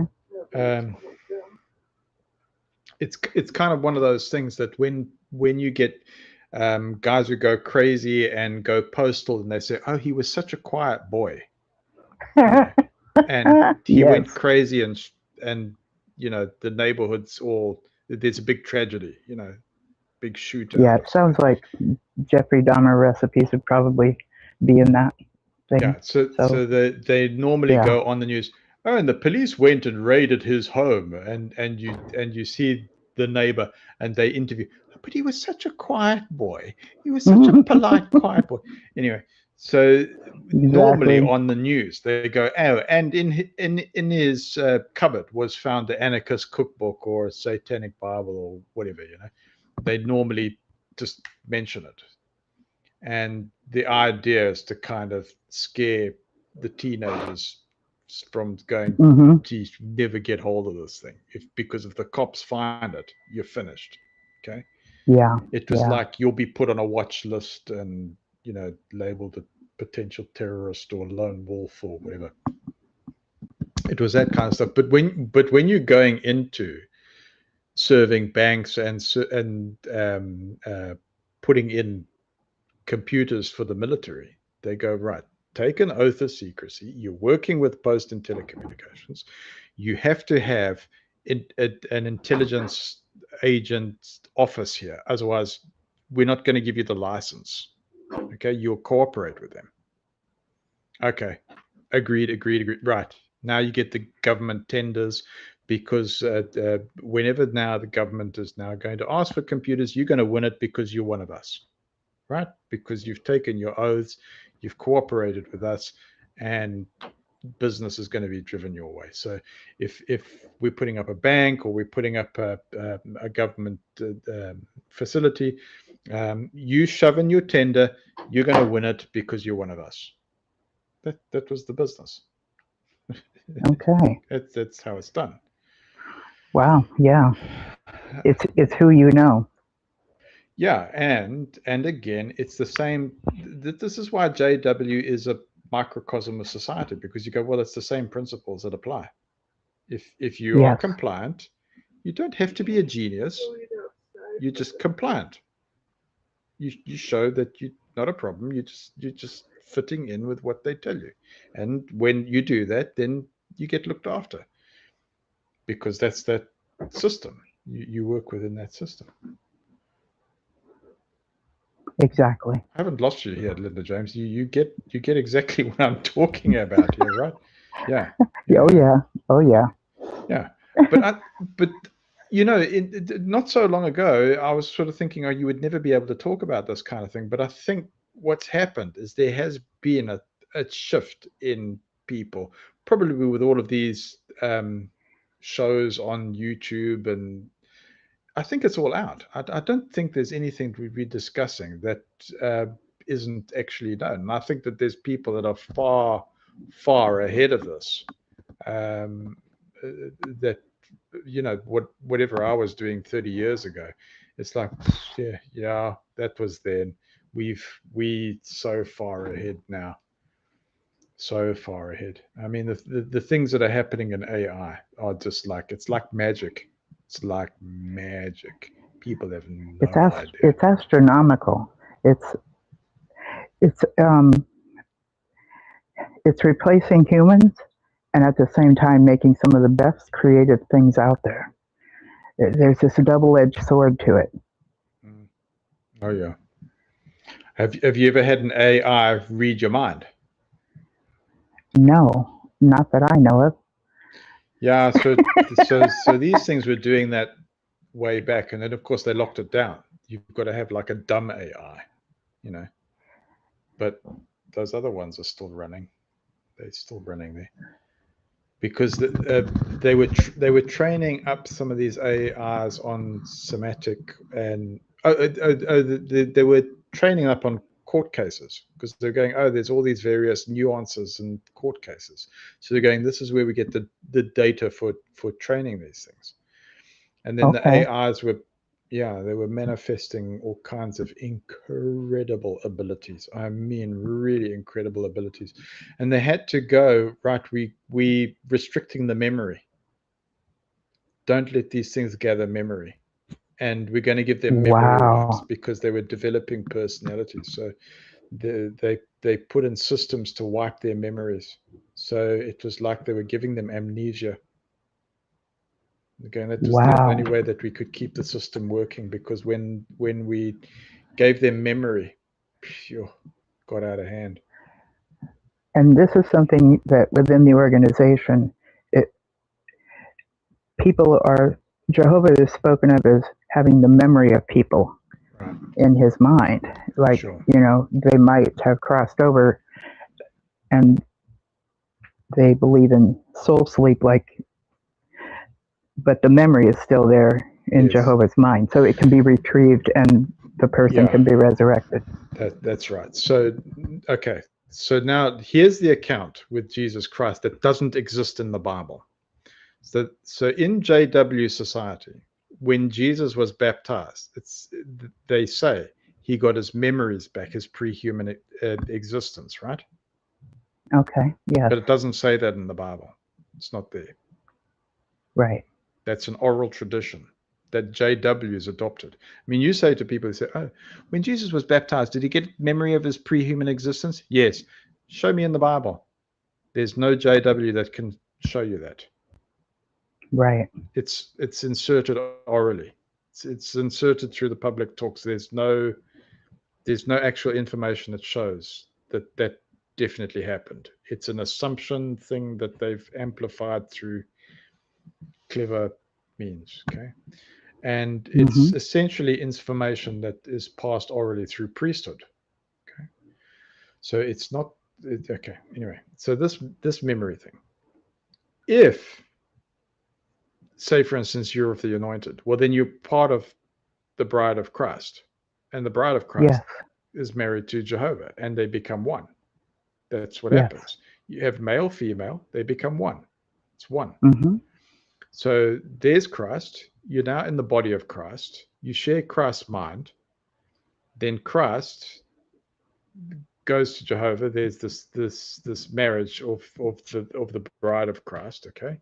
And Christ, and if you've seen me, you've seen the Father. So there's this whole thing of so what happens to memory? If you remove ego, all memory is available of every organism, every person that's ever lived. So memory converges. So you're going, oh, okay. So there isn't a single memory of any organism that we would never have access to. So you're going, so what happens to personality? What happens to individuality? And they go, there's no Greek, there's no male, there's no female, there's no Jew. Ah, I see. Because you converge.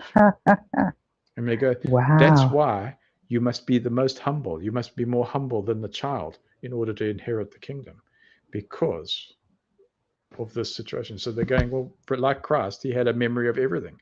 So he's like a cell phone that can work through the internet to God to access anything at any particular time. But he might have limited memory as a human on earth, but he's like that cell phone. It might only have a limited memory, but it has access to the entire internet. That's a crude example. Yes. Right. Okay. So, yes. And then as an indestructible immortal, and then he has access to all of that information of anybody's experience. That's fascinating. And overwhelming all at the same time. That's when, at that level in JW, all religion converges, because you're going, well, if you're at that level, you see, you can come back to anybody's belief, but if you are considered rank and file, you can't access that information. That's like, no, that's satanic off limits. But once you've got that information, you can go back and you can go, I can integrate into all of these systems. That's why a Freemason who is taught, okay, well, we can use the name Jehovah. He can integrate into JW, but maybe a born-in JW couldn't integrate into a Freemason, for instance. See, so that's how that works, or Rosicrucian or whatever. So they can come, or a theosophist. You can have a theosophist that could absolutely embrace all of those ideas. You can say, oh, could you insert a theosophist into JW?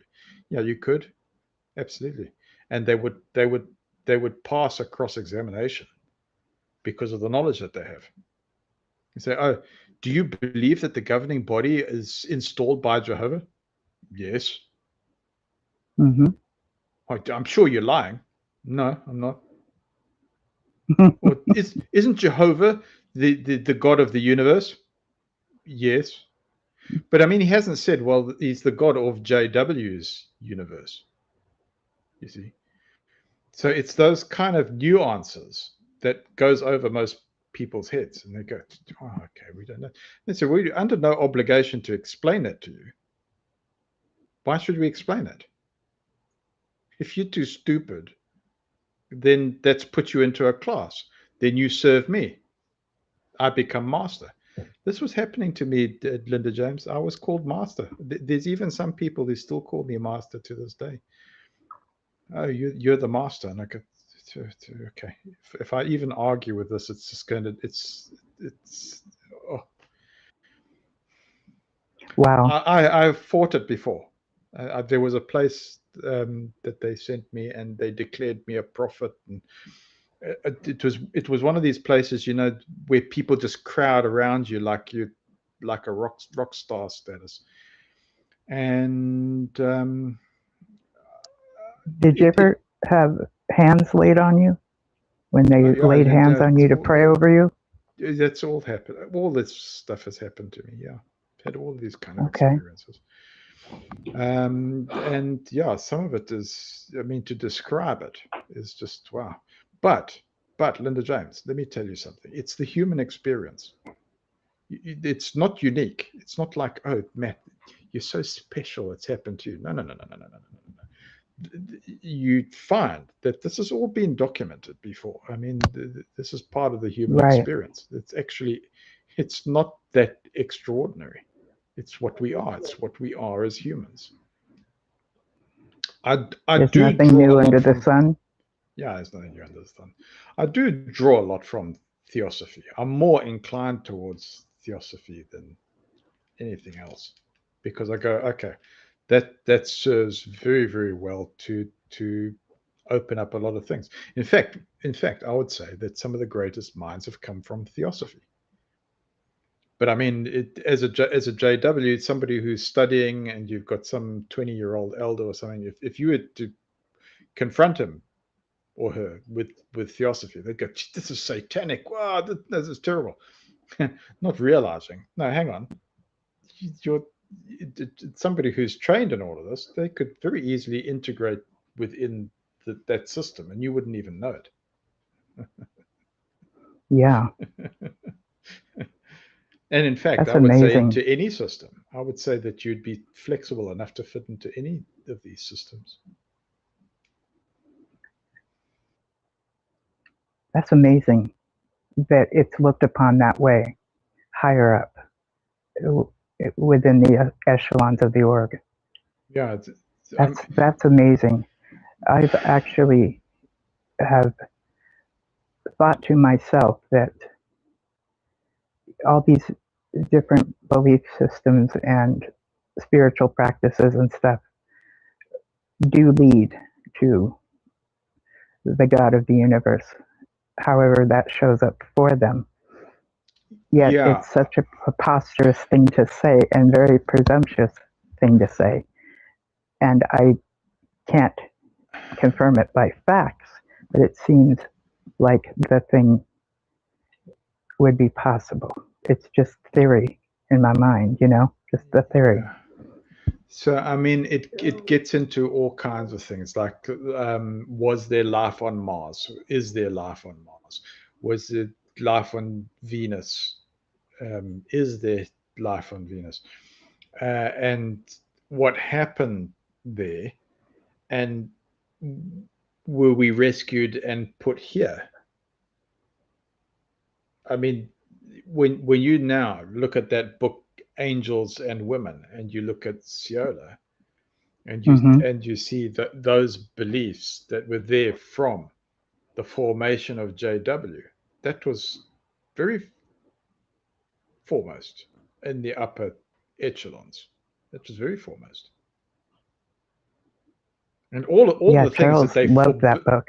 Yeah, all the stuff that they forbid the lower rank and file, they were doing themselves.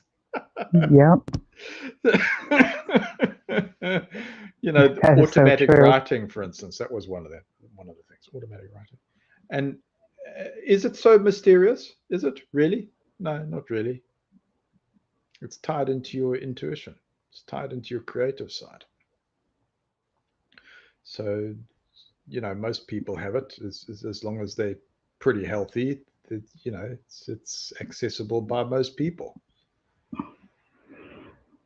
That's how U.S. government could get soldiers and train them in, say, for instance, remote viewing protocols, and come up with a high success rate of what, 80% or something like that.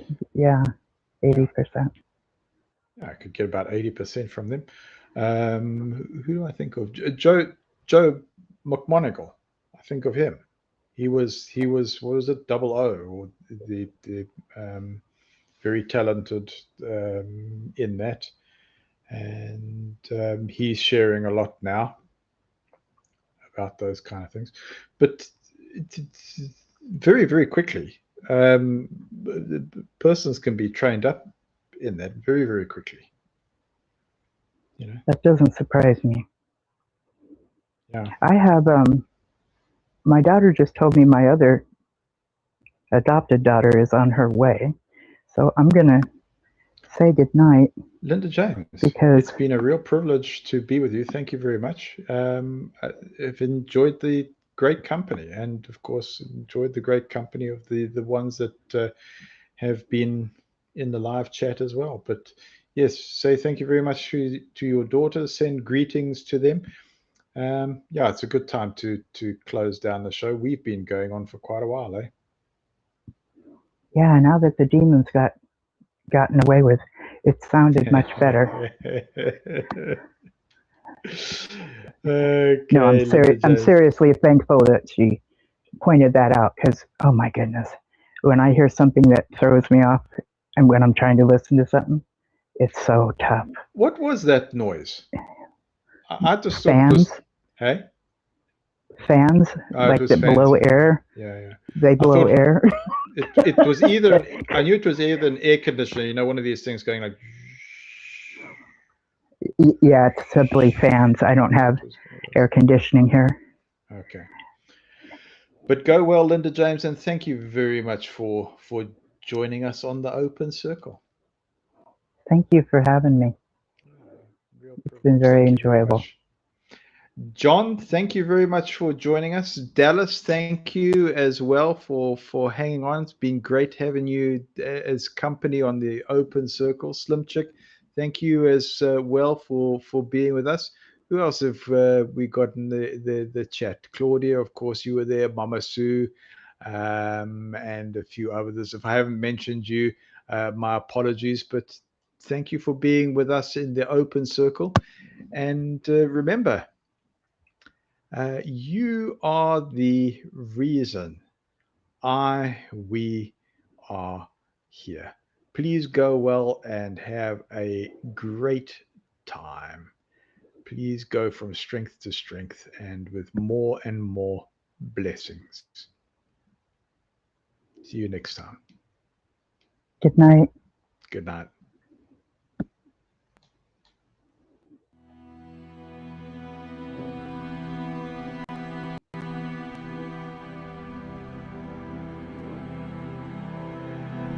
In the heat of battle, every second counts. Dark Agent 7's aggression must be addressed. What's happening? Enemy weeds knew our art and turned on truth when their obedience directive said erase it.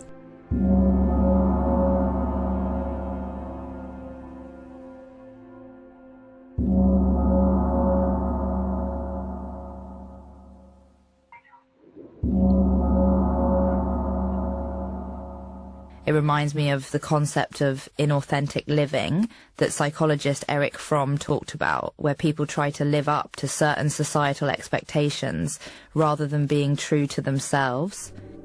Music from exile, truth in metaphor, join the resistance.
When the fabric of free will is torn, when the song of interstellar lovers trembles across dying stars. Enigma code, a betrayal once unthinkable. Agent 7 fallen from the light, wielding the blade of the mind guardian weeds.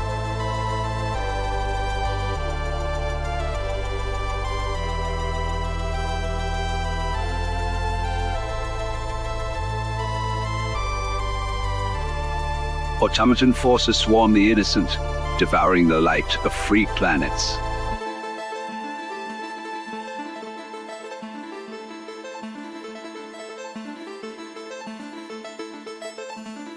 But the call has gone out.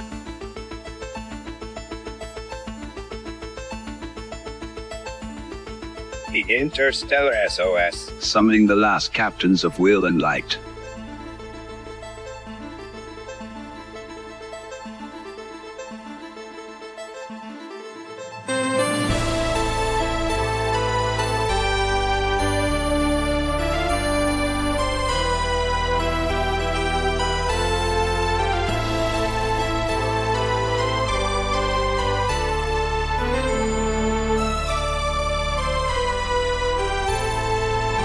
Slaughterfire.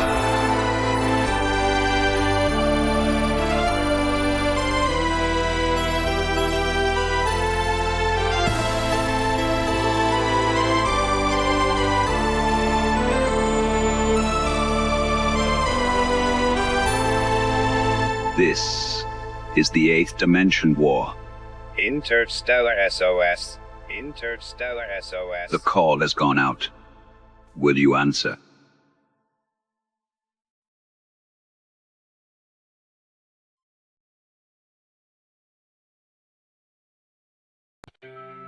Oh no, no, no, no, back off now. I see that spinning spiral. Sipping on some juice underneath the shady branch of pine buttery pastries in the morning sun. Ocean salt waves hitting rocks while I walk alone. But you swing that gold chain, heavy rocket swaying, fix your gaze. I don't want your hypnotism. It is not hip, it is a trip. I don't want your hypnotism. Feeling just fine, keeping my mind. No thanks to your mental embolism. No, no, no, no, I stay away.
was a world unknown.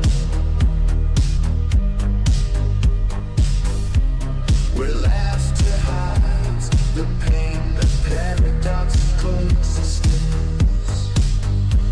Where love and darkness reign, and I'll keep you guessing. Never revealing my true face, but I'll serenade you with riddles. In the matter of mysteries, with secrets never rest. I'll charm you with my sarcasm, put your mind to the test. With a rocky beat, I'll make you laugh and jest.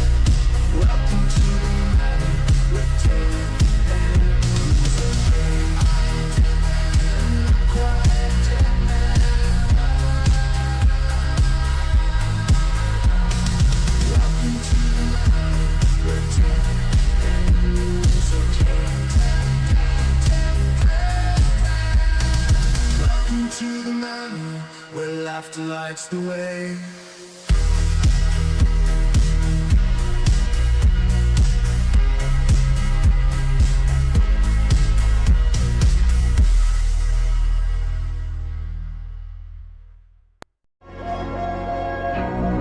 Left on the shelf, all by myself.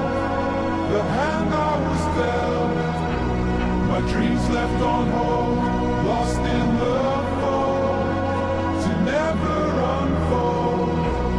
Stranded and lost, no bridge to cross. What a great cost.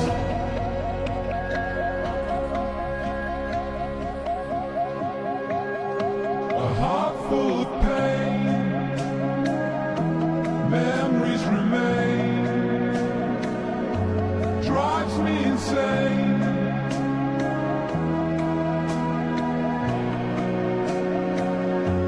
Left in the rain, no one to explain the reasons for strain.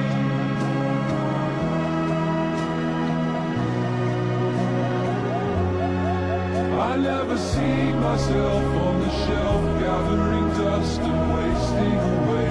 Each day is a must.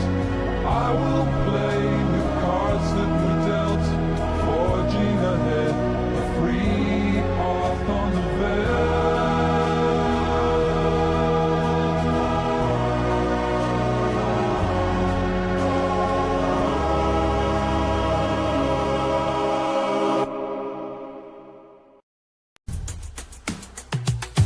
I'm yin, I'm yang, I'm both. I'm none, I'm blend. I shift through time, through space. I'm peaks, I'm valleys, I'm dawn, I'm dusk. I flow, I merge, all points between. Cause I'm black, I'm white, I'm white. I'm gray, I say, you say. I play, you play. Today, tonight, inside, yeah! I'm black, I'm white, I'm gray, I say, I play. Today, tonight, in sight, below, be above. I'm joy, I'm love, I'm mad, never flat. I'm hue, full color, paid dues, suffer tension, trans-dimension, road to heaven. Trucker, mother sucker, cause I'm black, I'm white, I say, I gray, they say. The day, tonight, in sight. I'm yin, I'm yang, I'm both, I'm none. I blend, I shift through time, through space. I'm peaks, I'm valleys, I'm dawn, I'm dusk. I flow, I merge, all points between. Cause I'm black, I'm white, I'm gray.